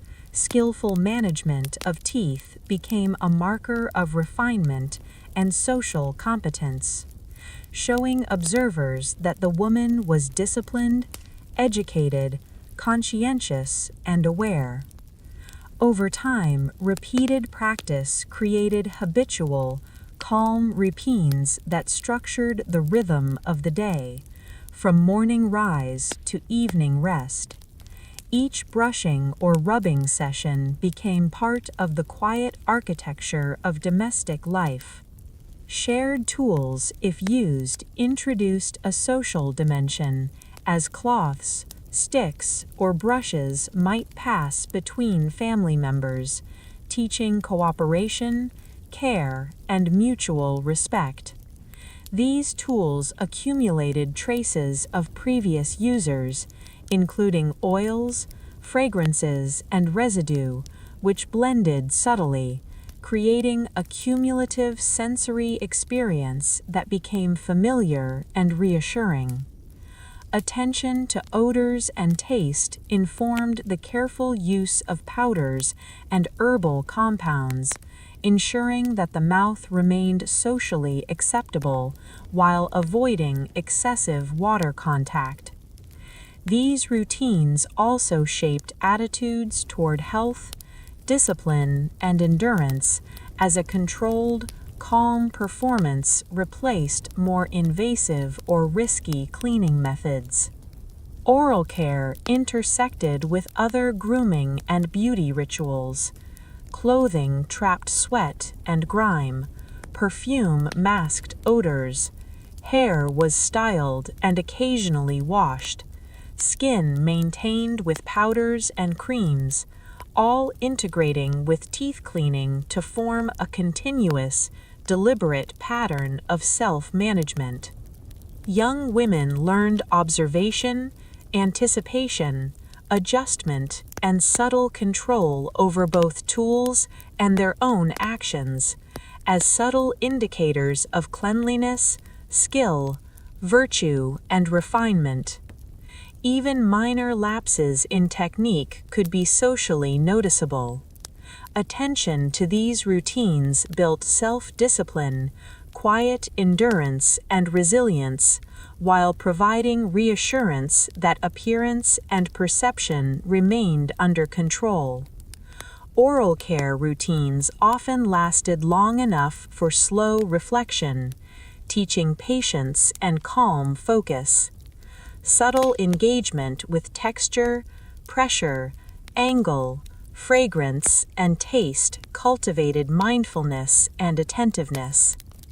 Over time, these methods became habitual, forming the backbone of the rhythm of domestic life, from waking through meals, private reflection, study, work, and social visits, all coordinated through a pattern of grooming, appearance, and self-presentation. Oral hygiene remained central to perceived health, beauty, virtue, and propriety, even in the absence of frequent bathing. Perceived cleanliness mattered more than absolute physical hygiene. These slow, deliberate routines allowed women to maintain social standards, enhance self-esteem, project discipline, and refine motor skills. Young girls observed, imitated, and gradually internalized these practices, while elders monitored and guided subtly to ensure proper technique, patience, precision, and continuity. These practices emphasized endurance, control, and careful attention to detail, skills easily transferred to other aspects of life, including posture, clothing arrangement, hair management, perfume application, and public presentation. The cumulative effect created a framework in which social observation, personal discipline, physical endurance, and self-management were integrated into daily life. Oral cleaning without toothpaste required foresight, preparation of tools and powders, control of moisture, management of residual particles, attention to angle and pressure, awareness of odors and appearance, all performed slowly, methodically, and deliberately, while balancing other grooming tasks. Habitual repetition reinforced calm, quiet endurance, deliberate attention, observation of subtle cues, anticipation of social scrutiny, and management of personal presentation. Throughout these routines, women learned to navigate a delicate balance between physical reality and social expectation, between subtle discomfort and visual or olfactory refinement, between the internal sensations of the body and the external impression. In the Victorian era, menstruation was experienced quietly, methodically, and with a set of routines shaped by social expectation, limited technology, and domestic resources. Women had no access to modern sanitary products such as disposable pads or tampons, and instead relied on cloths, rags, pads, or homemade solutions to manage the monthly cycle. These materials were washed, boiled, folded, and reused carefully, requiring attention, patience, discretion, and skill. Young girls were instructed by mothers, older sisters, or governesses in the art of menstrual management, learning to anticipate the arrival of their cycle, prepare necessary implements, and maintain cleanliness while avoiding public notice. Privacy was paramount, as menstruation was considered taboo. Discussing it openly was improper, even within families. Practical management included placing cloths or pads in folds of clothing, fastening them with pins, belts, or layers of petticoats to ensure nothing would be visible while sitting, walking, or moving. Clothing adjustments were necessary to accommodate these implements while maintaining comfort and discretion. Layers of petticoats, underskirts, chemises and corsets concealed the materials, providing protection and stability. Attention to odor was carefully managed, with powders, fragrances, or lightly scented herbs sometimes applied to cloths, clothing, or bedding to maintain the illusion of freshness. Over the course of the day, cloths required discreet checking, changing, or readjusting, requiring methodical, calm, and deliberate movements to avoid embarrassment. School, parlor visits, church attendance, travel, or social gatherings necessitated anticipation and planning to prevent leakage, stains, or odors from becoming visible. Menstrual management was deeply intertwined with social norms and personal discipline. Young women internalized the importance of endurance, discretion, patience, careful observation, and attention to detail as central virtues. They learned to navigate physical sensations such as cramps, heaviness, heat, pressure, subtle irritation, and fatigue, while simultaneously attending to appearance, posture, odor, and propriety. These routines extended into bathing practices, clothing management, hairstyling, and the use of powders, perfumes, or scented oils.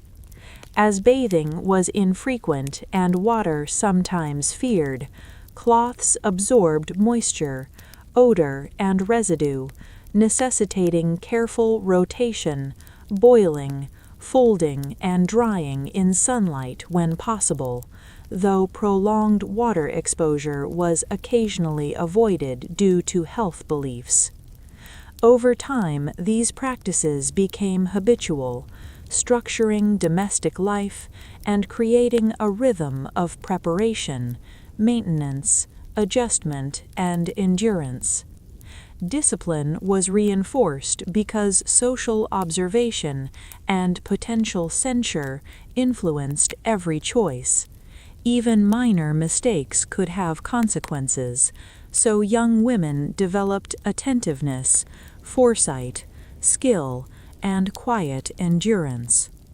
Menstrual management without modern sanitation required integration with other grooming routines, including bathing, clothing adjustment, hair care, powdering, and perfuming, all coordinated to maintain the calm, controlled, refined appearance expected by society. These routines extended throughout the day and night, as adjustments were required while sitting, standing, walking, or sleeping.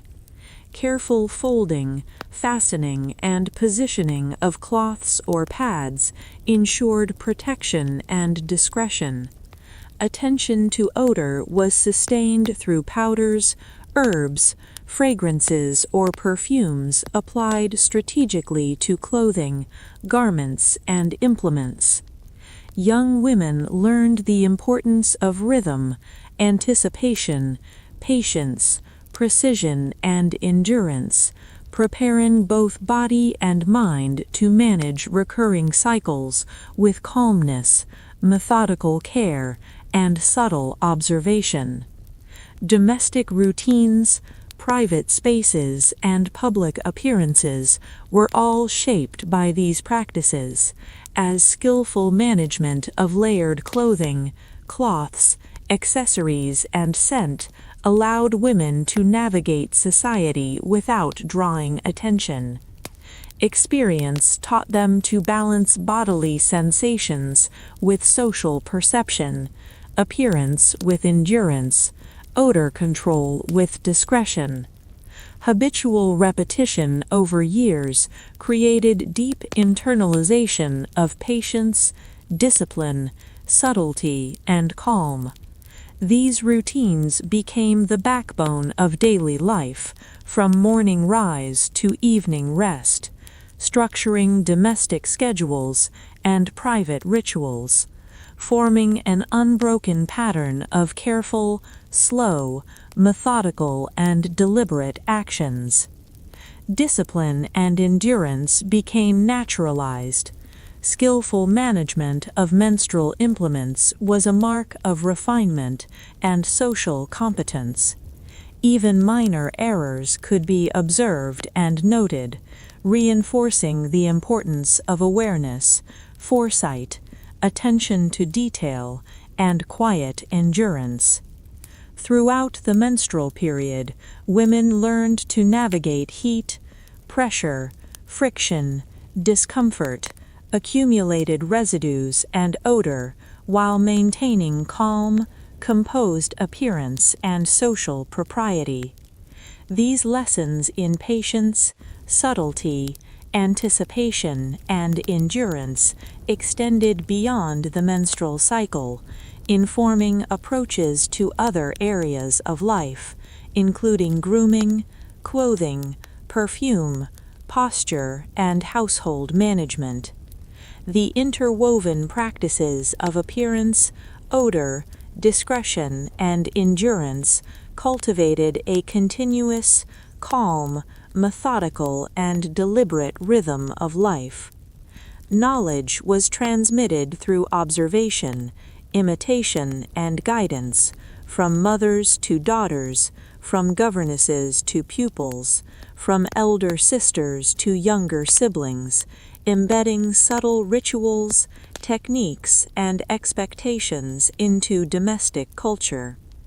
These routines reinforced internalization of patience, discipline, attention, foresight, and subtle control, quietly enforcing social norms regarding modesty, appearance, virtue, and propriety, even as the body endured heat, pressure, friction, discomfort, and the accumulation of residue. Menstruation managed without modern sanitation formed a core aspect of female experience in the Victorian household, quietly influencing daily routines, public observation, personal appearance, and discipline, while shaping a culture in which discretion, skill, anticipation, and subtle endurance were essential.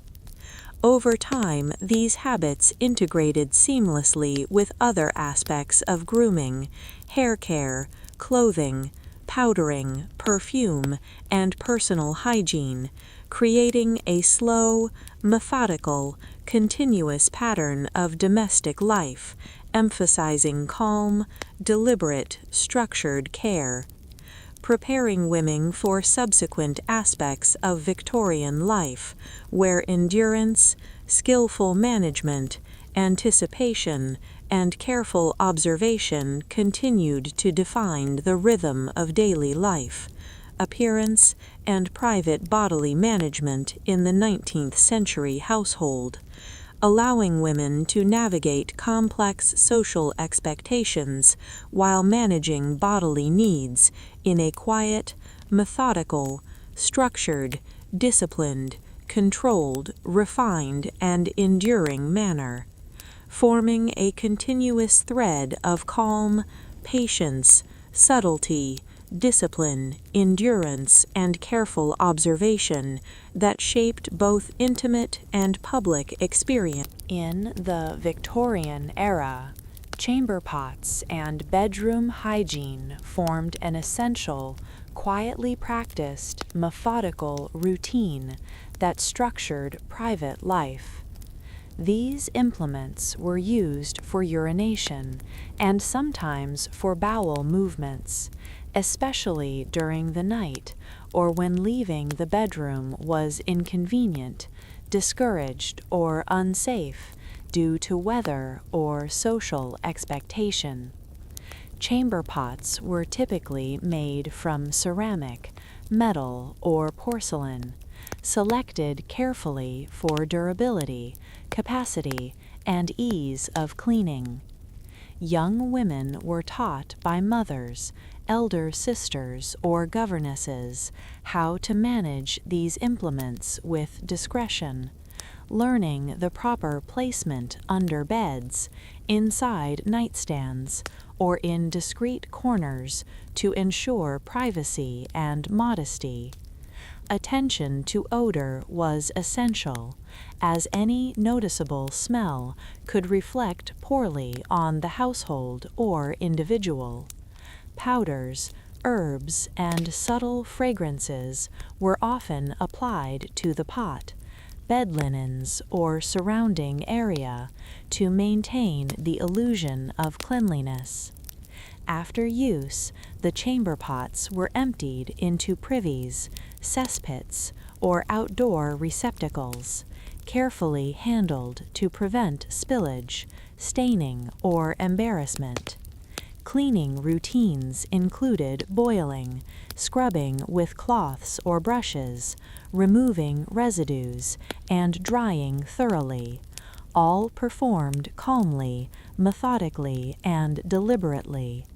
Young women observed older female relatives handling chamber pots and gradually internalized techniques for discreet, efficient, controlled management. Through experience, they learned to anticipate timing, adjust positioning, manage odors, and coordinate movements while maintaining modesty and composure. These routines were integrated with broader bedroom hygiene, including the maintenance of mattresses, bed linens, coverlets, curtains, and surrounding furniture. Attention to dust, odor, and cleanliness was continuous, reinforcing habits of observation, anticipation, patience, and calm. Even during the night, careful planning ensured that sleep was undisturbed, that bedclothes remained clean, and that the individual maintained dignity. Management of chamber pots required coordination with clothing layers, such as petticoats, underskirts, chemises, and corsets, which could both conceal the implement and complicate access. Skillful adjustment of clothing was essential to prevent discomfort, spillage, or accidental exposure. Over time, habitual practice developed into a continuous rhythm of calm, methodical, structured domestic care. Young women internalized discipline, subtlety, patience, and endurance as central to propriety. These routines emphasized the integration of bodily function management with personal grooming, clothing, perfume application, skincare, and hair maintenance, forming a seamless framework of daily life. Habitual repetition reinforced skill, quiet endurance, subtle observation, and anticipation, allowing women to maintain personal comfort, discretion, appearance, and social propriety, even in the absence of modern plumbing, running water, or indoor toilets. Attention to detail included controlling odor, adjusting clothing, monitoring cleanliness, coordinating with household schedules, and anticipating future needs. These practices extended to both night and day routines, from bedtime preparation to early morning rise, throughout sleep and waking moments. Private spaces became arenas for practicing discipline, refinement, anticipation, skill, and endurance. Knowledge of chamber pot use and bedroom hygiene was transmitted from mothers to daughters, from governesses to pupils, from elder sisters to younger siblings, ensuring continuity of practice and embedding subtle lessons in discretion, care, skill, patience, and endurance. These routines reinforced social norms regarding modesty, appearance, virtue, cleanliness, and propriety. Even minor lapses could be socially noticeable, so careful observation, methodical action, and anticipation became habitual. Over time, the repeated management of chamber pots created a sense of control, agency, and mastery over private bodily functions, odor, clothing, and domestic environment, quietly shaping daily rhythms of life and domestic order. Bedroom hygiene was intertwined with broader domestic management, including dusting, floor cleaning, linen changing, perfume application, clothing arrangement, hair styling, skin care, and general grooming. These practices created a continuous flow of calm, deliberate, methodical, structured, and continuous domestic activity. Young women learned endurance, skill, observation, anticipation, discretion, and subtlety, applying lessons from chamber pot management to broader aspects of appearance, behavior, propriety, and personal hygiene. Even in private moments, attention to detail and methodical execution were expected. Over time, these practices became deeply ingrained, forming habitual rhythms of calm, deliberate, structured, continuous, methodical, and quiet domestic care, extending across waking, sleeping, and transitional periods, allowing young women to maintain appearance, odor, comfort, propriety, and social expectation, while quietly enduring the physical realities of clothing layers, body heat, pressure, friction, and the limitations imposed by tools, materials, and domestic environment. Habitual use of chamber pots and related hygiene routines reinforced patience, discipline, endurance, skill, subtlety, and anticipation, preparing women to navigate social expectations, household duties, personal grooming, appearance, and domestic rhythm with calm, methodical, continuous care. These practices provided structure, continuity, and reassurance, quietly shaping the lived experience of Victorian women, embedding lessons in endurance, discipline, subtlety, patience, skill, anticipation, observation, discretion, and calm management of body, appearance, and domestic space, preparing seamlessly for subsequent aspects of Victorian life, where control, refinement, appearance, personal grooming, and private bodily management continued to define the rhythm, pattern, and structure of domestic life, quietly integrating private and public expectations into a continuous flow of calm, methodical, deliberate, structured, and enduring domestic practice, reinforcing skill, discretion, patience, anticipation, subtlety, refinement, and endurance in every intimate, private, and social context of daily life, while managing bodily functions, clothing, odor, appearance, bedroom hygiene, and domestic order with quiet attention, care, control, discipline, and calm observation, forming the continuous, methodical, structured, deliberate, and quiet domestic rhythm of Victorian female domestic life, preparing women for the next chapters of grooming, appearance, personal hygiene, and social interaction within the 19th century. In the Victorian era, illnesses among women were often misunderstood.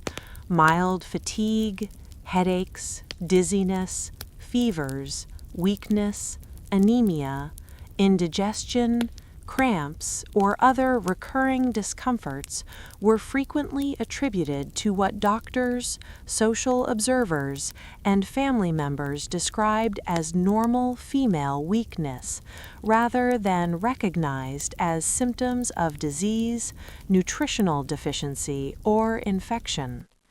Parents, governesses, and physicians assumed that women were naturally delicate and fragile, so even recurring, lingering, or severe symptoms were minimized or dismissed entirely.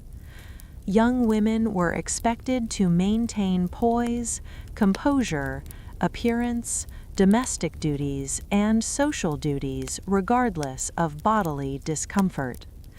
Attention to grooming, clothing, perfume application, odor masking, bedroom hygiene, layering, oral care, skin care, and hair management continued uninterrupted, and any deviation from these routines was considered a lapse in propriety or virtue. Habitual repetition reinforced patience, discipline, quiet observation, endurance, subtlety, and anticipatory skill, even when the body experienced pain, fatigue, dizziness, pressure, discomfort, weakness, cramps, fever, or nausea. These physical realities were quietly internalized and managed alongside the expectations of refinement, propriety, and social observation. Medical understanding at the time was extremely limited. Many diseases were poorly defined, diagnosis was inconsistent. Home remedies, herbal concoctions, powders, fragrances, herbs, soothing compresses, light diet, and clothing adjustment were often the only interventions. Attention to odor, appearance, layered clothing, and personal hygiene became a way to mask physical illness, creating the illusion of calm, control, and refinement. Young women observed elder sisters, mothers, and governesses, learning subtle cues of bodily weakness, how to anticipate flare-ups, how to adjust movement, clothing, posture, perfume, and layering to maintain discretion. Even mild symptoms were integrated into the rhythm of daily life, quietly shaping routines of domestic care, appearance, odor, layering, bedroom hygiene, clothing management, hair care, skin care, and oral hygiene and social composure. Habitual management of perceived weakness became a lesson in endurance, discipline, skill, anticipation, observation, and subtlety. Minor symptoms were managed methodically with rest, light meals, herbal remedies, powders, fragrance, clothing adjustment, layer management, and controlled movement, preparing the body and mind to maintain composure and social expectation. Over time, habitual endurance of mild illness reinforced calm, methodical, structured, continuous, domestic, and personal care. Young women internalized the rhythm of appearance, odor control, layer management, bedroom hygiene, personal grooming, and private endurance, even when discomfort persisted. Body heat, pressure from layered clothing, odor accumulation, cramps, weakness, or fatigue continued. Attention to subtle physical signals allowed anticipation, calm adjustment, subtle movement, and skillful management of clothing, perfume, layering, hair care, skin care, and oral hygiene, quietly reinforcing discipline, observation, patience, subtlety, and endurance. These experiences shaped perception of fragility, refinement, discipline, virtue, skill, anticipation, subtlety, and endurance, embedding them into the daily rhythm of life as women learned to navigate physical weakness, appearance, odor, clothing, personal grooming, bedroom hygiene, layered clothing adjustment, and domestic expectations simultaneously. Even when symptoms worsened, fatigue deepened, cramps intensified, headaches persisted, or digestive discomfort remained, habitual care, quiet observation, anticipation, discipline, skill, subtlety, and endurance ensured that appearance, odor, modesty, propriety, and social expectation were maintained. Over years, these routines became deeply ingrained, forming the backbone of domestic and personal life. Internalized lessons in managing subtle physical distress structured daily rhythm, preparing young women to navigate public scrutiny, domestic responsibility, private endurance, appearance management, odor control, layered clothing adjustment, bedroom hygiene, perfume application, hair care, skin care, and oral hygiene with calm, methodical, continuous, structured, deliberate attention, even in the presence of recurring, lingering, or unexplained physical discomforts. Subtle management of symptoms became skillful, patient, discreet, anticipatory, and endurance-building. Quiet observation of bodily rhythms allowed women to adjust movements, clothing layers, perfume, odor masking, bedroom hygiene, and grooming subtly, maintaining refinement, propriety, appearance, discipline, and virtue, while enduring fatigue, cramps, dizziness, fever, headache, weakness, digestive discomfort, internal pain, or chronic subtle illness. Over time, these daily exercises reinforced calm, methodical, structured, continuous, deliberate, and quiet domestic and personal care, preparing women to manage bodily weakness, appearance, odor, clothing, personal grooming, bedroom hygiene, perfume, skin care, and oral hygiene simultaneously, developing skill, discipline, patience, anticipation, subtlety, quiet observation, and endurance.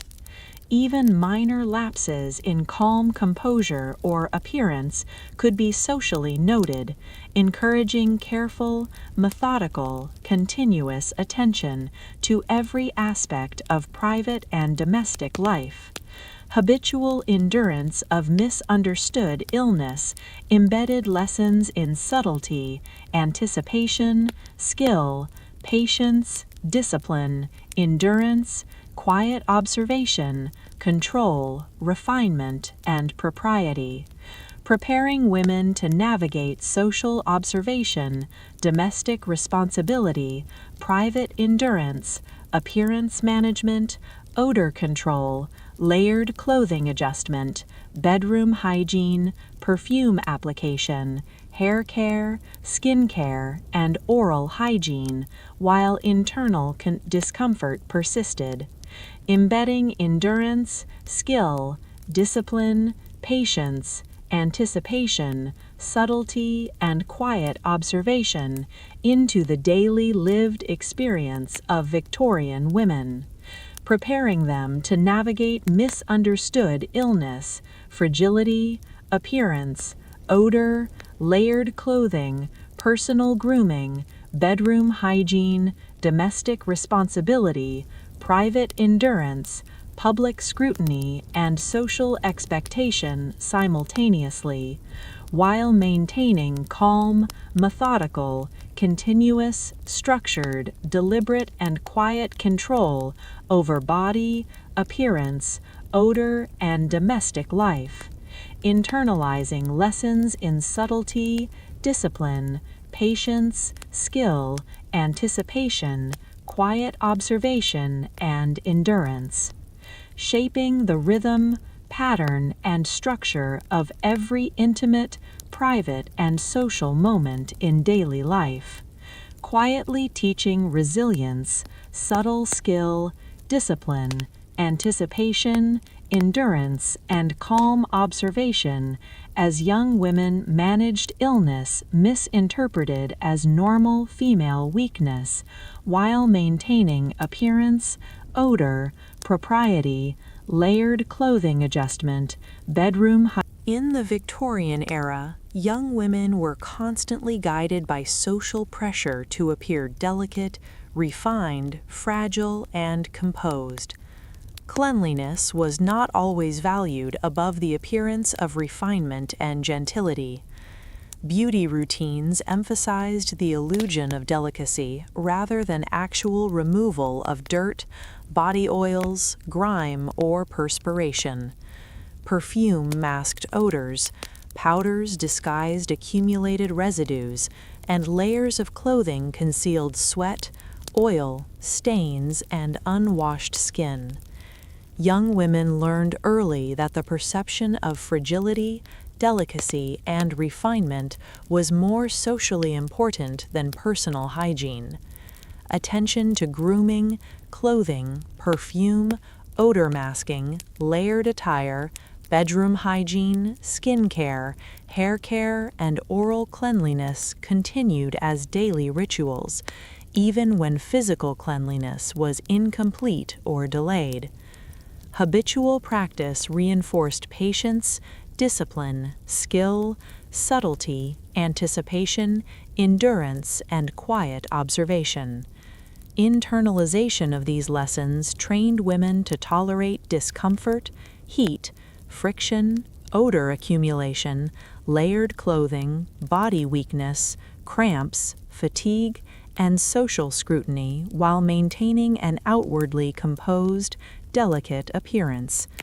Even minor lapses in comportment, odor, layering, clothing adjustment, perfume application, hair care, skin care, or oral hygiene could be socially noted, encouraging meticulous, methodical, continuous attention to every aspect of domestic and personal life. Young women observed mothers, governesses, elder sisters, and other role models carefully, learning subtle cues, anticipatory adjustments, discreet handling of discomfort, odor masking, clothing layering, perfume, bedroom hygiene, skin care, hair grooming, and oral management. These lessons reinforced skill, discipline, subtlety, patience, anticipation, endurance, and quiet observation. Over time, the habitual pursuit of delicate appearance became internalized, quietly structuring domestic life, personal grooming, appearance, odor control, layer management, and endurance, even when body heat, pressure from clothing layers, accumulated perspiration, cramps, fatigue, headaches, weakness, or digestive upset persisted. Young women learned to integrate social expectation with bodily management, appearance, odor, layered clothing, perfume, skin care, hair grooming, and oral hygiene, and bedroom hygiene, habitually adjusting, observing, and enduring in order to maintain the illusion of refinement, delicacy, and fragility. Over time, these routines shaped the rhythm, pattern, and structure of daily life, preparing women to manage public scrutiny, domestic responsibility, private endurance, personal grooming, appearance, odor control, layered clothing adjustment, bedroom hygiene, perfume, skin care, hair care, and oral hygiene, even when physical cleanliness was secondary to social pressure. Discipline, skill, anticipation, subtlety, patience, endurance, and quiet observation remained central.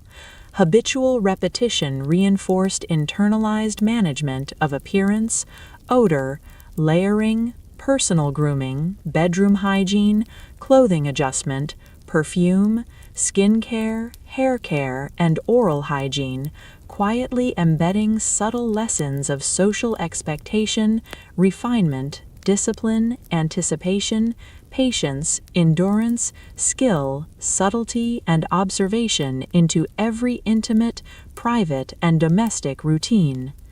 Young women learned to balance the needs of their body with the imperatives of social perception, maintaining the illusion of delicacy, refinement, fragility, and virtue, while internally enduring discomfort, heat, pressure, odor, layered clothing, cramps, fatigue, weakness, headaches, digestive upset, and accumulated residues.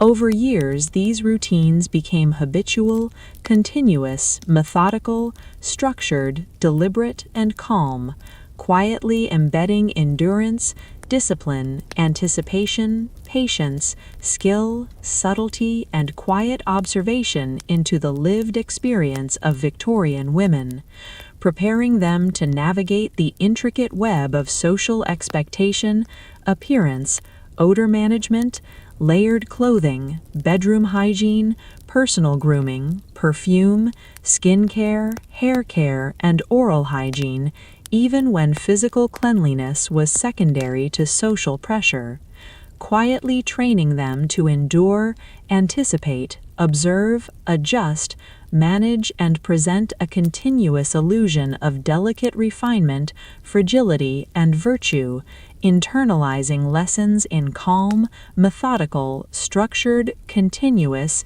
deliberate, and quiet domestic and personal care, embedding subtle endurance, skill, discipline, patience, anticipation, quiet observation, and refinement into daily life, forming the framework, pattern, and rhythm of domestic, private, and social experience.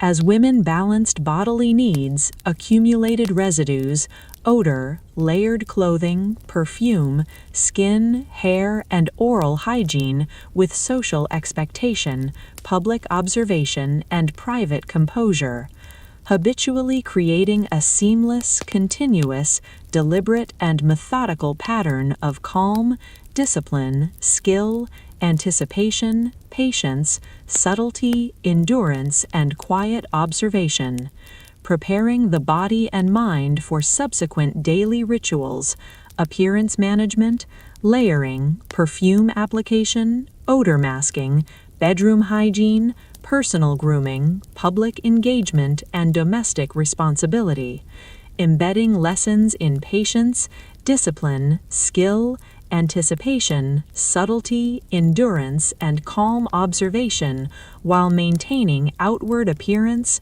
odor, layering, personal grooming, bedroom hygiene, perfume, skin care, hair care, and oral hygiene, even as internal cleanliness and comfort were secondary to social pressure, forming a continuous, methodical, deliberate, structured, calm, and quiet domestic and private life pattern, quietly preparing women for subsequent routines of personal grooming, appearance, odor control, layered clothing adjustment, bedroom hygiene, perfume, skin care, hair care, oral hygiene, public observation, and private endurance, while subtly enduring discomfort, heat, pressure, odor, layered clothing, cramps, fatigue, weakness, headaches, digestive upset, and accumulated residues.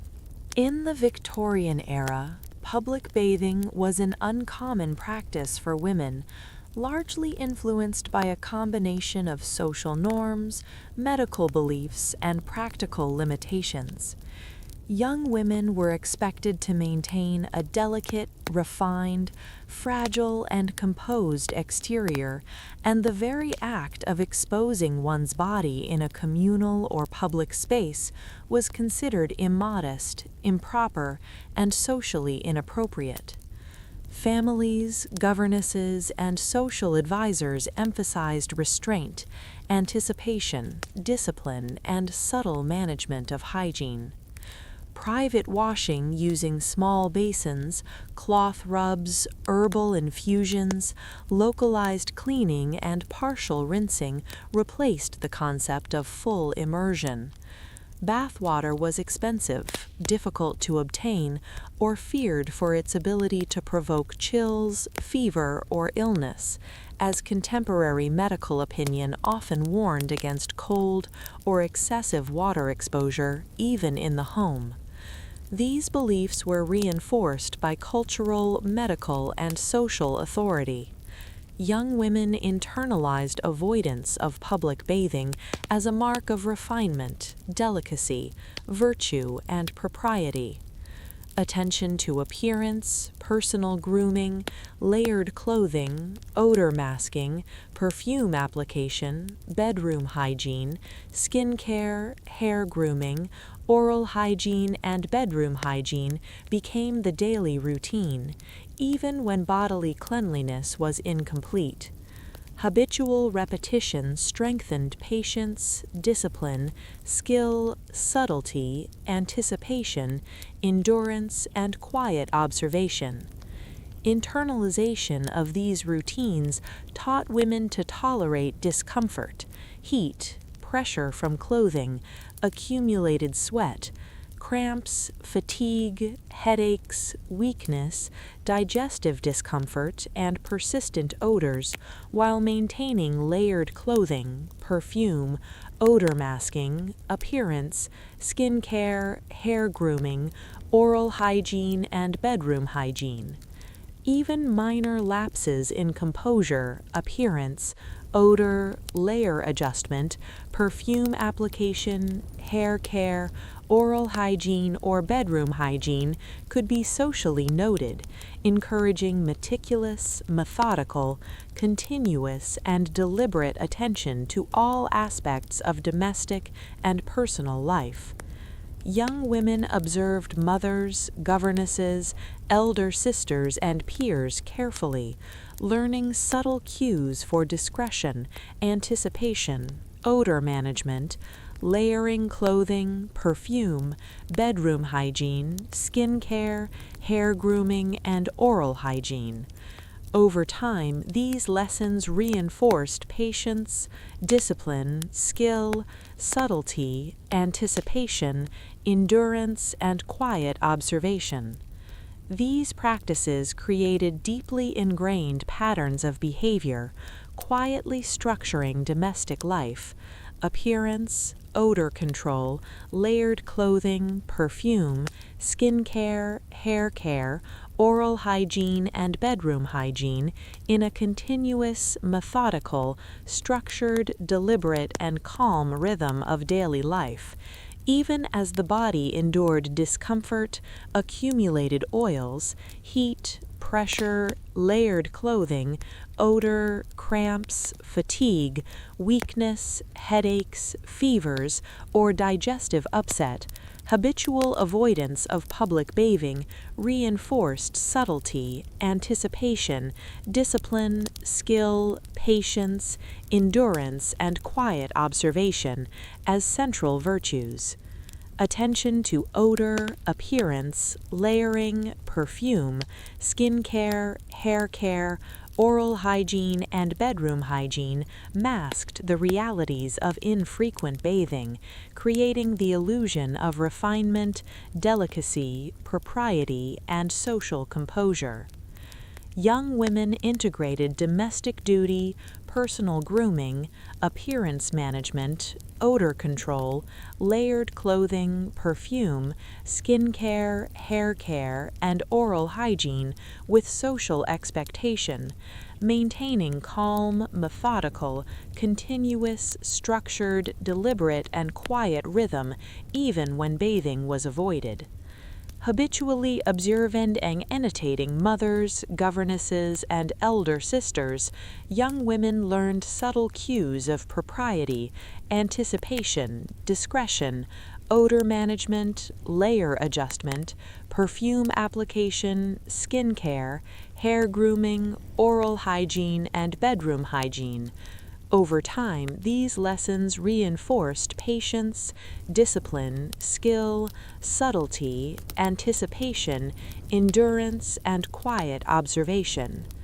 Lessons in private endurance structured daily rhythm, pattern, and framework of domestic life, preparing women to navigate social scrutiny, appearance, odor, layered clothing, perfume, skin care, hair care, oral hygiene, bedroom hygiene, and private discomfort, even when physical cleanliness was incomplete, accumulated dirt persisted, or bathing was rare.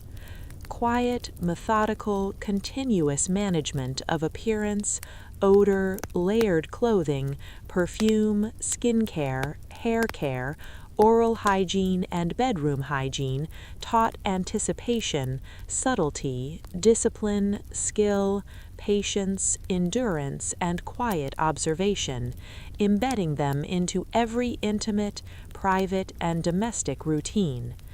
Young women balanced bodily needs, accumulated residues, odor, layered clothing, perfume, skin care, hair care, oral hygiene, and bedroom hygiene with social expectation, public scrutiny, and domestic responsibility, habitually creating a seamless, continuous, methodical, deliberate, and calm rhythm of private, domestic, and social life, quietly preparing the body and mind to endure discomfort, heat, pressure, odor, layered clothing, cramps, fatigue, weakness, headaches, fevers, or digestive upset, while maintaining refinement, delicacy, virtue, appearance, odor, layered clothing, perfume, skin care, hair care, oral hygiene, and bedroom hygiene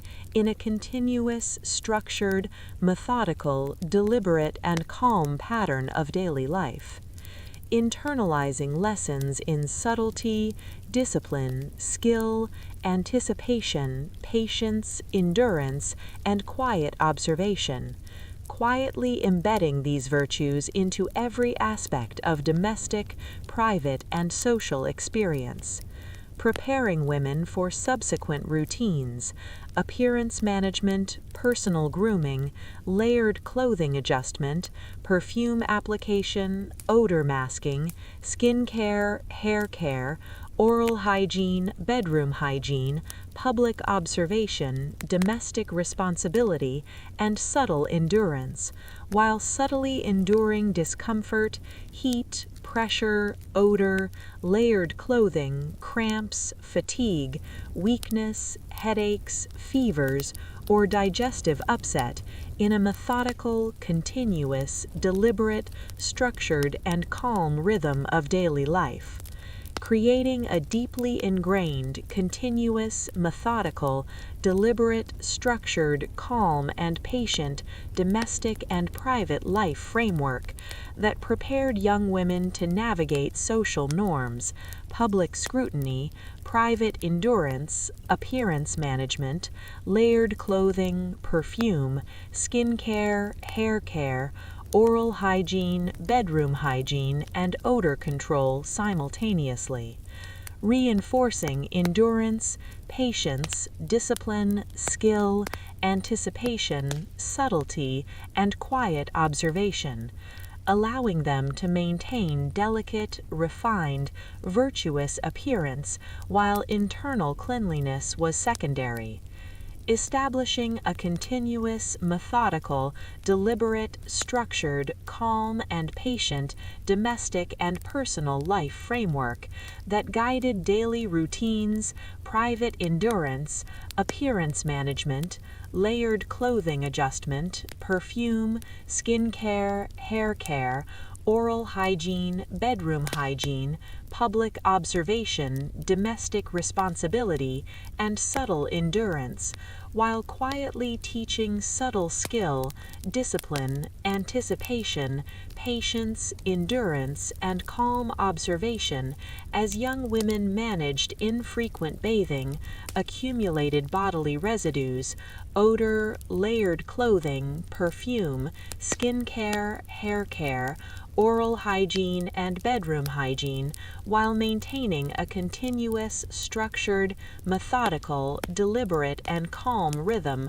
of domestic and private life, quietly preparing them for subsequent. In the Victorian era, corsets and tight clothing were central to the visual identity, behavioral discipline, and social expectation of women.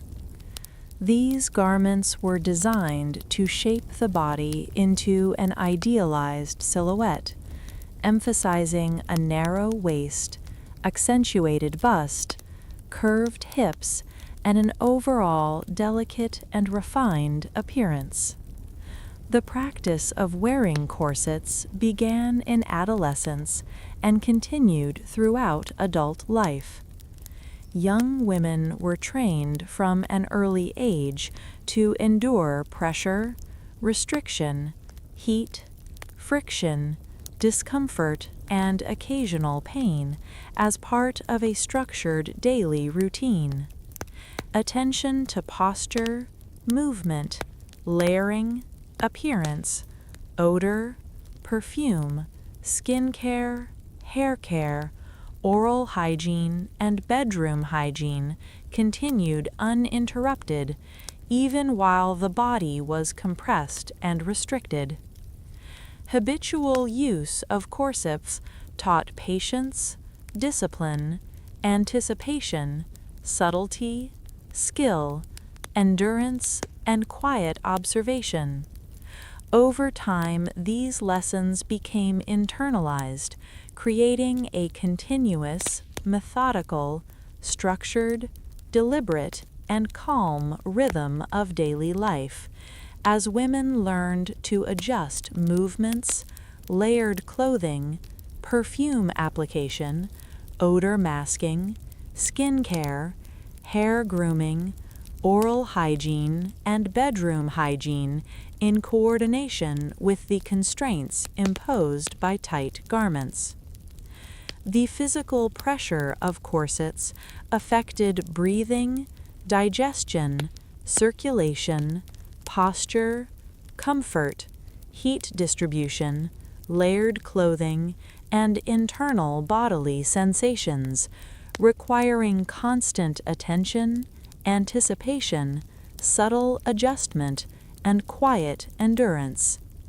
Even minor lapses in posture, movement, layer management, appearance, odor, perfume, skin care, hair care, oral hygiene, or bedroom hygiene could be socially noted, reinforcing anticipation, discipline, skill, methodical, continuous, and deliberate attention to every aspect of domestic and personal life. Young women observed mothers, governesses, elder sisters, and peers carefully, learning subtle cues of how to integrate corset-induced restriction with social expectation, appearance, odor control, layered clothing, perfume, skin care, hair care, oral hygiene, and bedroom hygiene, habitually practicing subtle skill, discipline, anticipation, patience, endurance, and quiet observation, over time creating deeply ingrained patterns of calm, methodical, continuous, structured, deliberate, and patient daily routine, even when discomfort, pressure, cramps, fatigue, headaches, dizziness, weakness, heat, odor accumulation, layered clothing, and restricted movement persisted. The habitual wearing of corsets reinforced methodical, continuous, deliberate, structured, and calm routines of appearance, odor control, layered clothing adjustment, perfume application, skin care, hair care, oral hygiene, bedroom hygiene, private endurance, and domestic responsibility. Internalized lessons of subtlety, discipline, skill, anticipation, patience, endurance, and quiet observation structured domestic life, preparing women to navigate public scrutiny, private endurance, appearance, odor, layered clothing, perfume, skin care, hair care, oral hygiene, and bedroom hygiene, habitually balancing bodily restriction with social expectation and private comfort. Over time, women learned to anticipate the physical sensations of corsets, adjust posture, layered clothing, perfume application, odor masking, skin care, hair grooming, oral hygiene, and bedroom hygiene, quietly embedding endurance, discipline, anticipation, subtlety, skill, patience, and observation into every intimate, private, and domestic routine. Even as internal discomfort, pressure, restricted breathing, compressed torso, layered clothing, odor accumulation, heat, cramps, fatigue, weakness, headaches, dizziness, and digestive discomfort persisted.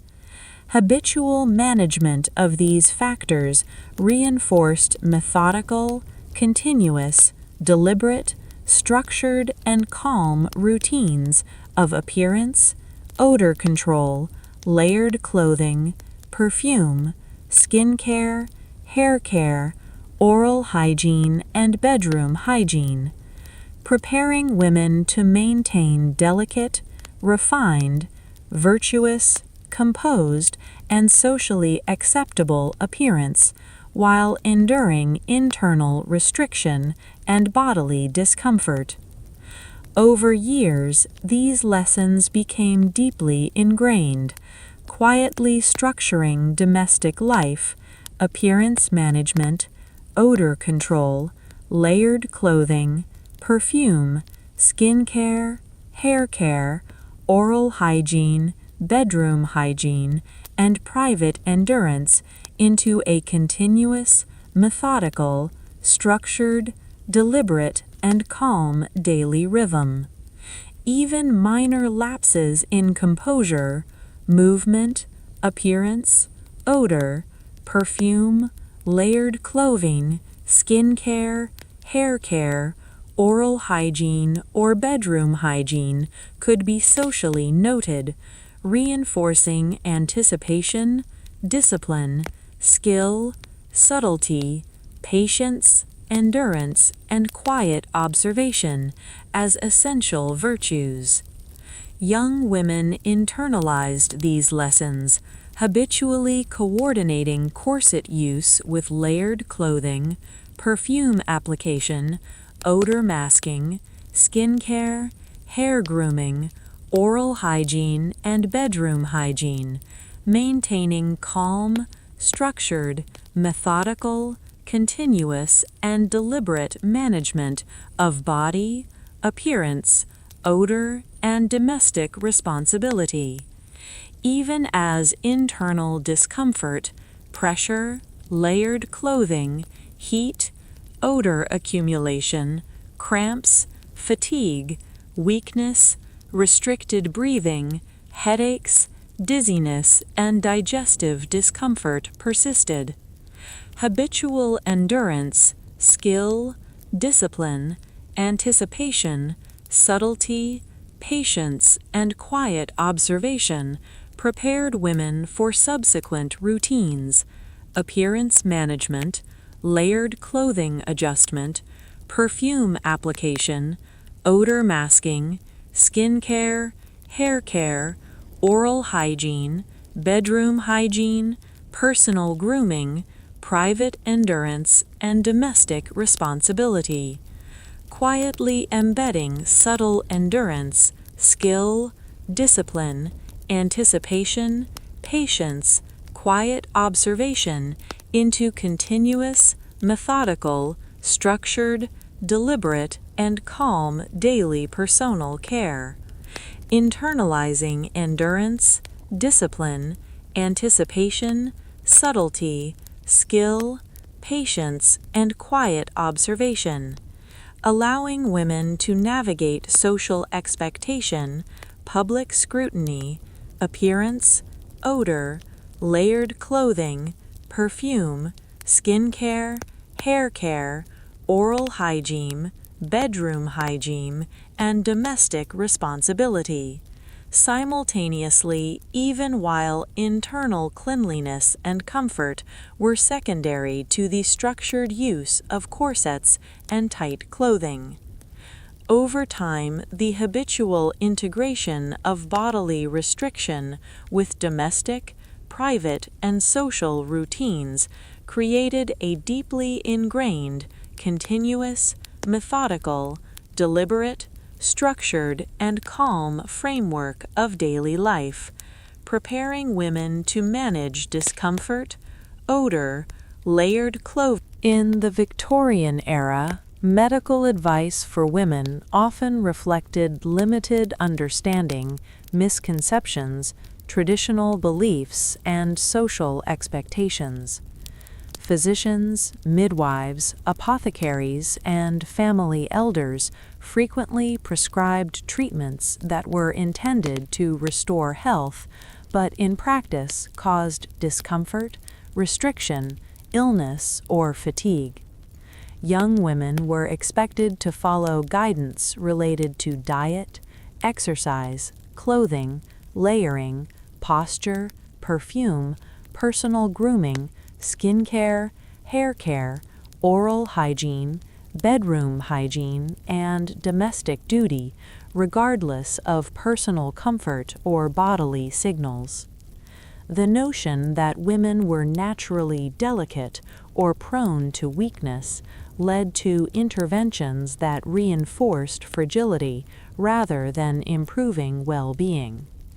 Common prescriptions included strict dietary restrictions, herbal remedies, poultices, ointments, concoctions, leeching, bloodletting, layered clothing adjustment, restricted movement, limited bathing, perfume masking, odor control, and regimented daily routines. Even mild fatigue, dizziness, cramps, headaches, weakness, indigestion, or digestive upset were interpreted as signs requiring intervention. Over time, these interventions created a structured, methodical, continuous, deliberate, and calm pattern of daily life. Internalizing lessons in endurance, discipline, skill, anticipation, patience, endurance, and quiet observation.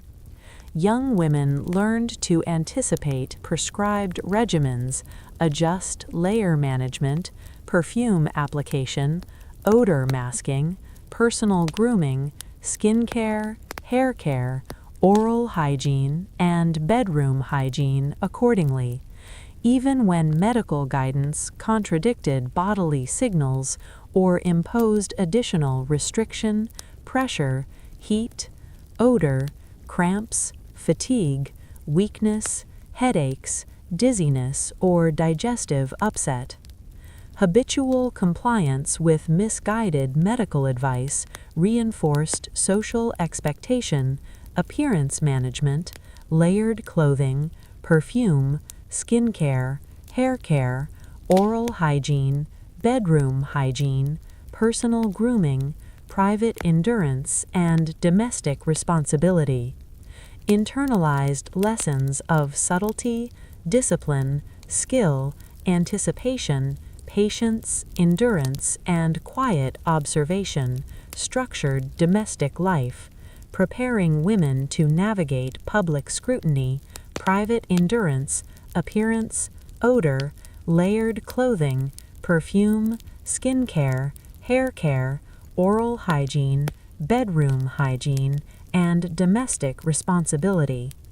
Habitually integrating bodily restriction, discomfort, layered clothing, odor masking, perfume, skincare, hair care, oral hygiene, and bedroom hygiene created a deeply ingrained, continuous, methodical, deliberate, structured, calm, and patient framework of daily life, preparing women to manage discomfort, odor, layered clothing, perfume, skincare, hair care, oral hygiene, bedroom hygiene, appearance, public observation, private endurance, and domestic responsibility, quietly teaching skill, discipline, anticipation, patience, subtlety, endurance, and quiet observation as women balanced internal bodily discomfort with external social refinement, delicacy, virtue, appearance, and odor control in a seamless, continuous, methodical, structured, deliberate, and calm rhythm of daily life, embedding subtle endurance, skill, discipline, anticipation, patience, quiet observation, and methodical management of every intimate, private, and domestic routine, quietly preparing them for subsequent routines, public scrutiny, appearance, odor, layered clothing, perfume, skincare, hair care, oral hygiene, bedroom hygiene, personal grooming, private endurance, and domestic responsibility, subtly enduring discomfort, pressure, restricted movement, heat, layered clothing, odor accumulation,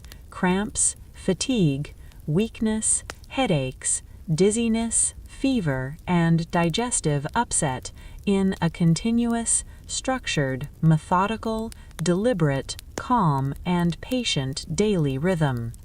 Habitual compliance with misguided medical advice, shaping a continuous, methodical, structured, deliberate, calm, and patient domestic and personal life pattern.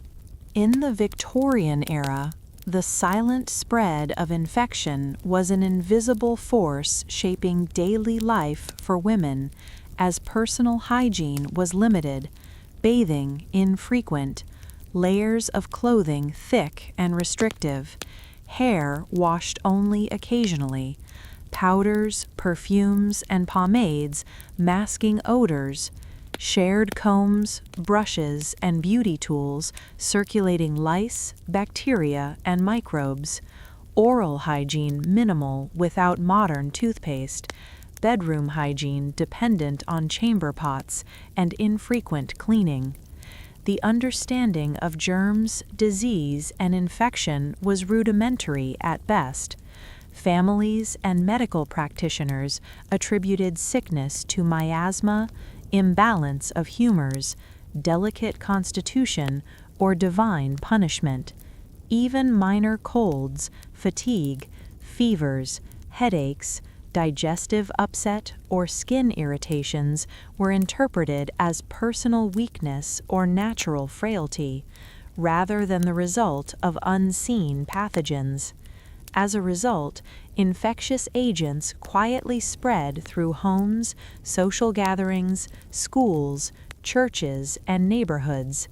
Young women were expected to maintain composure, delicacy, refinement, and virtue, while their bodies endured unrecognized exposure to bacteria, viruses, fungi, and parasites. The routine sharing of personal items, clothing, linens, bedroom spaces, utensils, and grooming tools amplified the transmission of infection. Perfume and powders masked odors but did not remove bacteria. Layered clothing trapped sweat, grime, skin flakes, and microorganisms. Limited bathing allowed bacteria to multiply on skin surfaces. Hair washing only a few times a year maintained lice populations and transmitted scalp infections. Oral hygiene practices of rubbing teeth with cloths, chalk, ashes, or herbal mixtures removed some debris but did not prevent decay or bacterial growth. Chamber pots and minimal bedroom cleaning created additional exposure to pathogens. Disease circulated silently within households, neighborhoods, and social spheres without immediate recognition. Habitual practices of personal grooming, perfume application, layering, skincare, hair care, oral hygiene, and bedroom hygiene created a delicate balance between social expectation, appearance, odor management, and the unacknowledged risk of infection. Over time, young women learn to anticipate discomfort, odor, layered clothing, perfume, skincare, hair care, oral hygiene, and bedroom hygiene as part of a methodical, continuous, structured, deliberate, and calm daily routine, even as internal bacterial, viral, or parasitic exposure occurred quietly and unnoticed. The repetition of these routines embedded lessons of endurance, patience, discipline, skill, anticipation, subtlety, and quiet observation, habitually coordinating appearance, odor, layered clothing, perfume application, skin care, hair care, oral hygiene, and bedroom hygiene, while silently accommodating the presence of pathogens. Over years, these routines became internalized, continuous, methodical, deliberate, calm, and patient, preparing women to navigate public scrutiny, private endurance, appearance, odor, layered clothing, perfume, skin care, hair care, oral hygiene, and bedroom hygiene, and domestic responsibility simultaneously, habitually managing both comfort and social expectation while infectious agents quietly circulated. Young women observed mothers, governesses, elder sisters, and peers carefully, learning subtle cues of anticipation, discretion, odor management, layered clothing, perfume, skin care, hair care, oral hygiene, and bedroom hygiene, over time creating deeply ingrained patterns of continuous, methodical, structured, deliberate, and calm endurance, even as invisible microbes spread from comb to comb, brush to brush, bed to bed, cloth to cloth, utensil to utensil, perfume to perfume, layer to layer, body to body. These microscopic agents moved silently through social, domestic, and private spheres, teaching women to endure discomfort, odor, layered clothing, perfume, skin care, hair care, oral hygiene, and bedroom hygiene, and private endurance simultaneously, internalizing patience, discipline, skill, subtlety, anticipation, endurance, and quiet observation, habitually coordinating appearance, odor, layered clothing, perfume application, skin care, hair care, oral hygiene, and bedroom hygiene, while silently accommodating the presence of pathogens. The repetition of these routines created a continuous, methodical, structured, deliberate, and calm rhythm of life, embedding subtle lessons of endurance, skill, discipline, anticipation, patience, subtlety, and quiet observation into every intimate, private, and domestic routine. Habitual exposure to invisible infection reinforced the need for composure, delicacy, refinement, virtue, appearance management, odor control, layered clothing adjustment, perfume, skincare, hair care, oral hygiene, and bedroom hygiene as primary social expectations, even while internal cleanliness and microbial control were secondary. Over time, these lessons became deeply ingrained, continuous, methodical, structured, deliberate, calm, and patient frameworks of daily life, preparing women to navigate social norms, public scrutiny, private endurance, appearance, odor, layered clothing, perfume, skincare, hair care, oral hygiene and bedroom hygiene, and domestic responsibility simultaneously, embedding lessons in endurance, discipline, anticipation, subtlety, skill, patience, and quiet observation into every domestic, private, and social routine, quietly balancing social expectation, appearance, odor, layered clothing, perfume application, skincare, hair care, oral hygiene, and bedroom hygiene, and exposure to the silent spread of infection in daily life.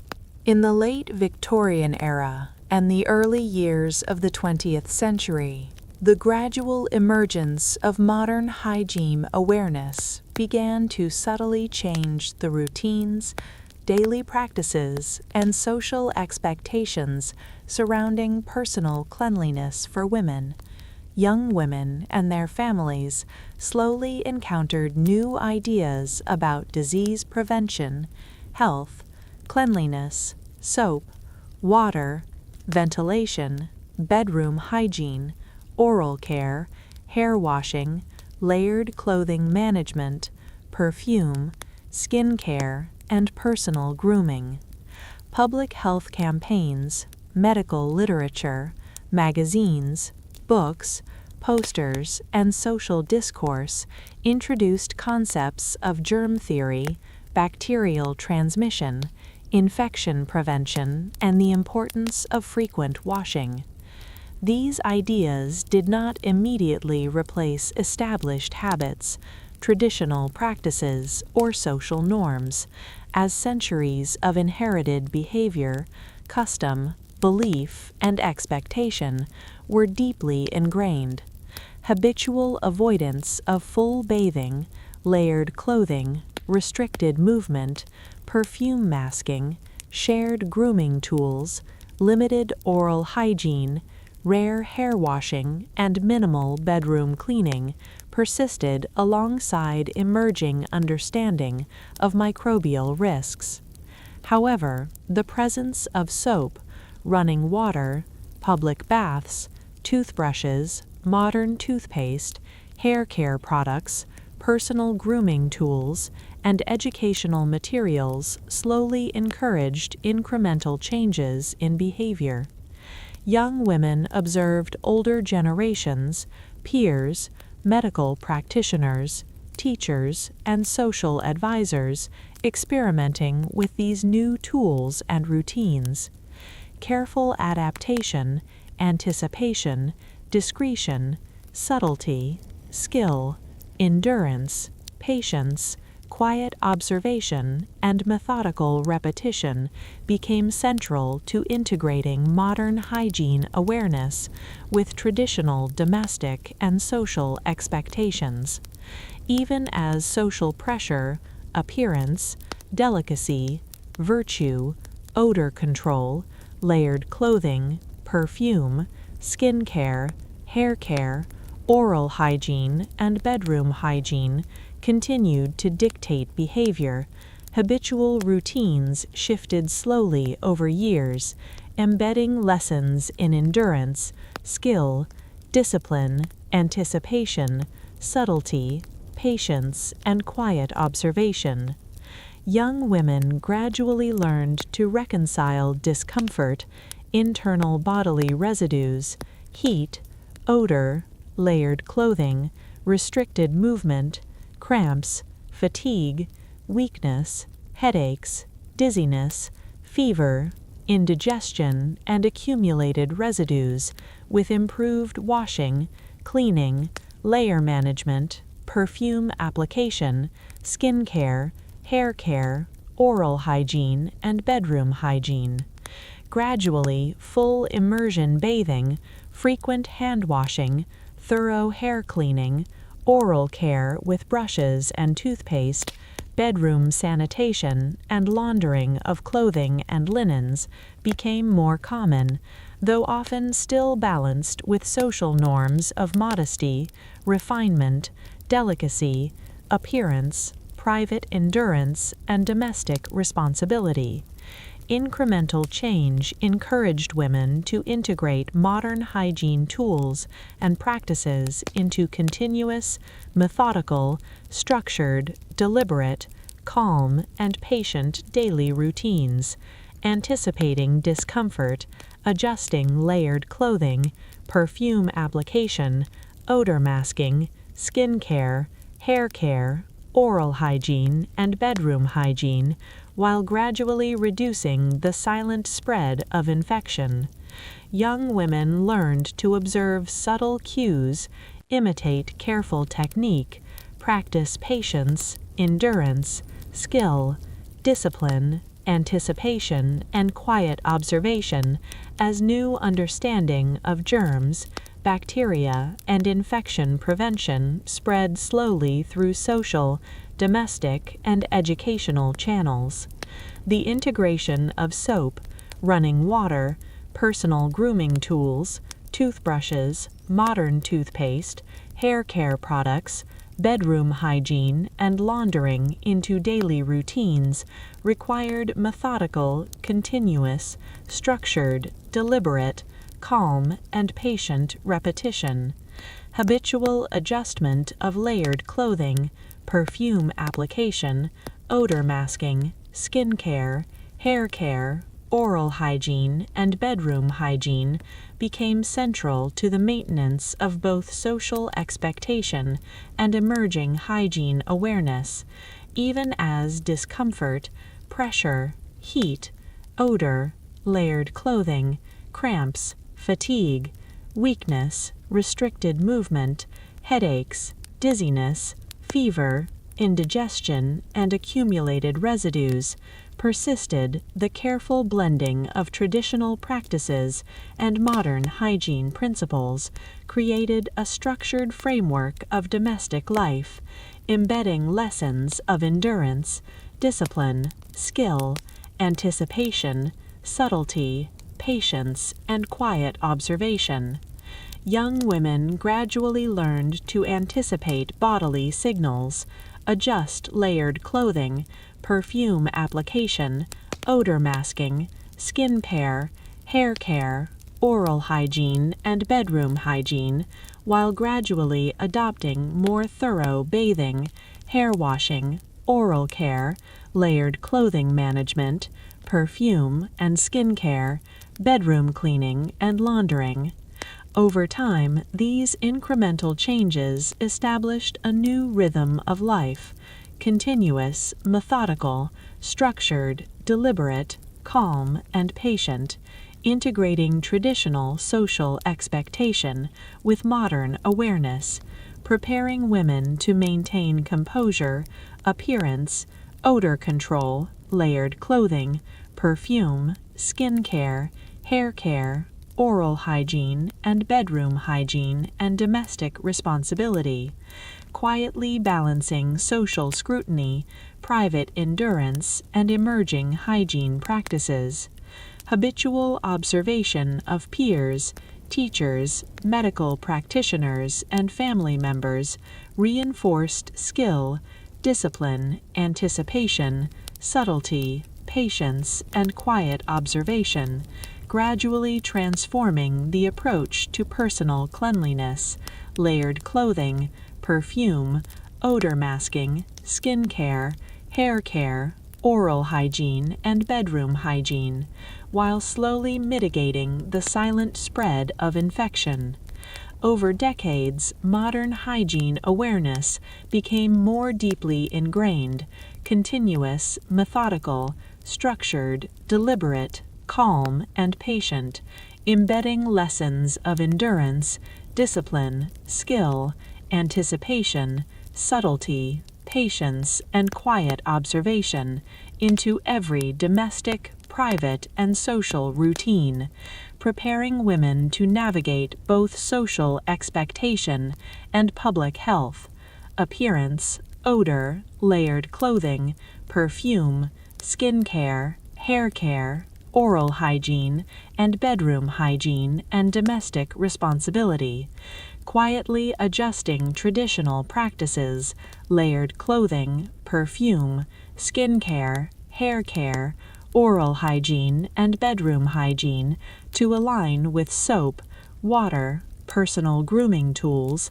oral care products, hair care products, and bedroom cleaning, gradually reducing infection risk while maintaining social composure, delicacy, virtue, appearance, and odor control, embedding subtle endurance, skill, discipline, anticipation, patience, quiet observation, and methodical management into every intimate, private, and domestic routine, quietly preparing women for subsequent routines, public scrutiny, appearance, odor, layered clothing, perfume, skin care, hair care, oral hygiene, bedroom hygiene, and domestic responsibility, while gradually integrating modern hygiene awareness, incrementally transforming daily life from centuries of habitual discomfort, restricted bathing, layered clothing, odor masking, perfume, skin care, hair care, oral hygiene, and bedroom hygiene, towards a more clean, structured, methodical, deliberate, and patient pattern of domestic, private, and social living, allowing women to slowly reconcile appearance, odor, layered clothing, perfume, skin care, hair care, oral hygiene, bedroom hygiene, and In the Victorian era, when beauty, silence, and discomfort defined womanhood, the daily life of women was an intricate balance of social expectation, personal endurance, delicate appearance, odor management, layered clothing, perfume, skin care, hair care, oral hygiene, bedroom hygiene, personal grooming, private endurance, and domestic responsibility. Young women were trained from adolescence to internalize a pattern of continuous, methodical, structured, deliberate, calm, and patient routines that reconciled bodily restriction, layered clothing, odor, heat, cramps, fatigue, weakness, headaches, dizziness, fever, indigestion, and accumulated residues with social propriety, appearance, refinement, delicacy, virtue, and composure. The habitual wearing of corsets, layered clothing, perfume, skin care, hair care, oral hygiene, and limited bathing created an environment where the body was managed meticulously, even as internal discomfort, odor accumulation, restricted movement, heat, cramps, fatigue. In the Victorian era, when beauty, silence, and discomfort defined womanhood, the daily life of women was an intricate balance of social expectation, personal endurance, delicate appearance, odor management, layered clothing, perfume, skin care, hair care, oral hygiene, bedroom hygiene, personal grooming, private endurance, and domestic responsibility. Young women were trained from adolescence to internalize a pattern of continuous, methodical, structured, deliberate, calm and patient routines that reconciled bodily restriction, layered clothing, odor, heat, cramps, fatigue, weakness, headaches, dizziness, fever, indigestion, and accumulated residues with social propriety, appearance, refinement, delicacy, virtue, and composure.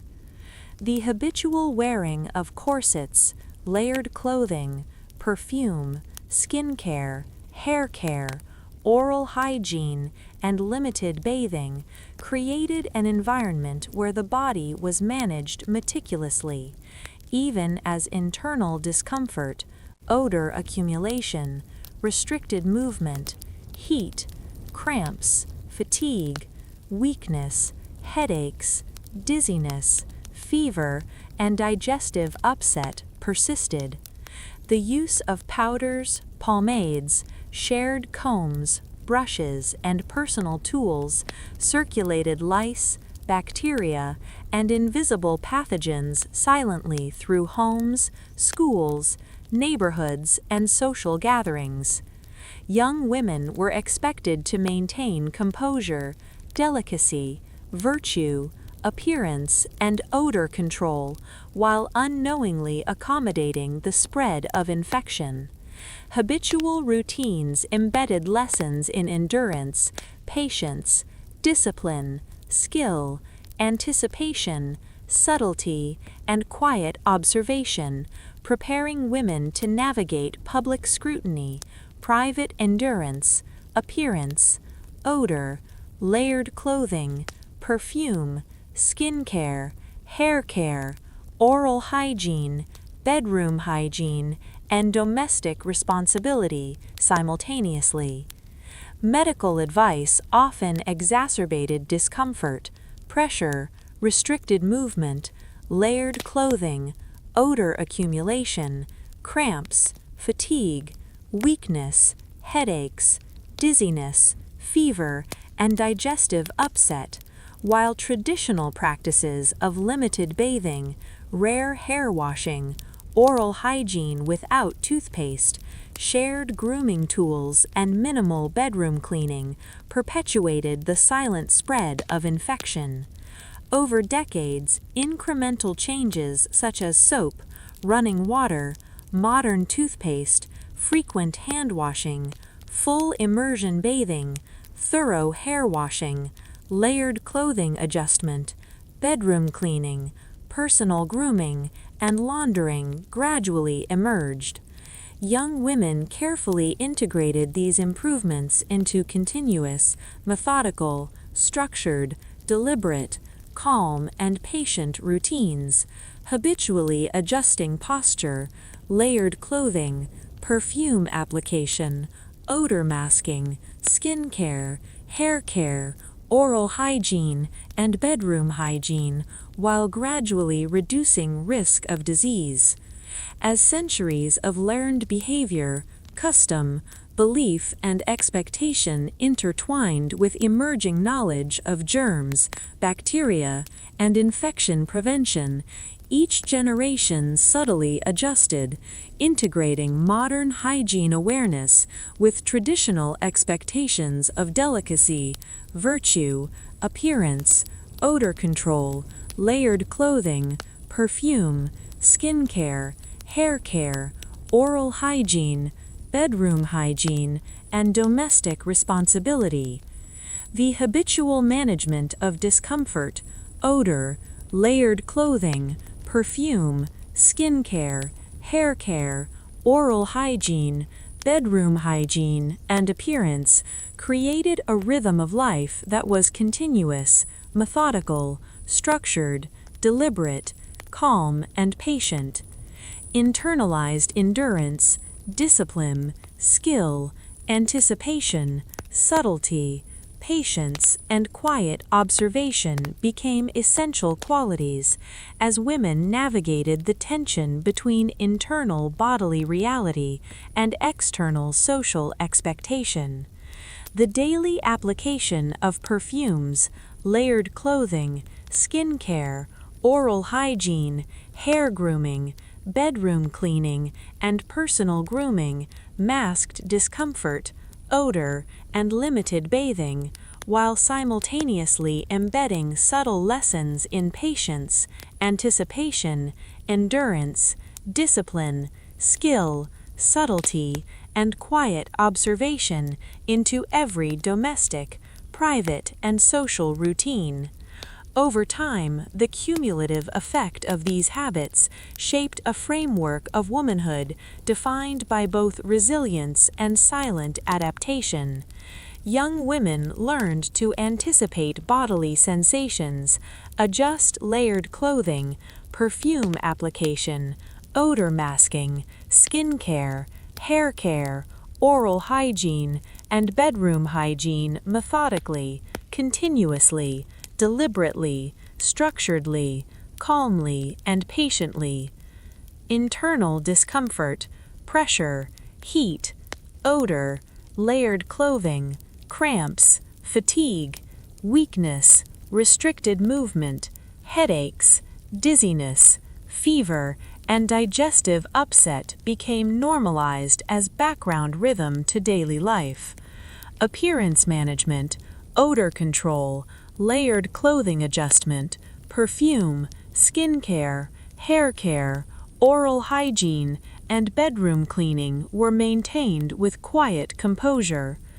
Over decades, these carefully internalized routines, continuous, methodical, structured, deliberate, calm, and patient, gradually integrated modern hygiene awareness such as soap, running water, personal grooming tools, toothbrushes, toothpaste, full bathing, thorough hair washing, layered clothing adjustment, perfume, skin care, oral hygiene, and bedroom sanitation, while retaining essential social expectations of delicacy, virtue, appearance, odor control, layered clothing, perfume, skin care, hair care, oral hygiene, and domestic responsibility.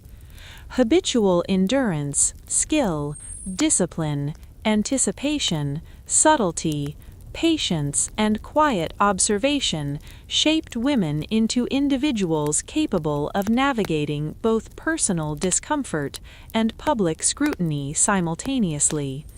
The blending of centuries-old practices and emerging hygiene knowledge created a continuous, methodical, structured, deliberate, calm, and patient daily rhythm of life, embedding subtle lessons in endurance, discipline, skill, anticipation, subtlety, patience, and quiet observation into every intimate, private, and domestic routine, quietly preparing women for the challenges of social expectation, appearance, odor, layered clothing, perfume, skin care, hair care, oral hygiene, bedroom hygiene, and domestic responsibility, while gradually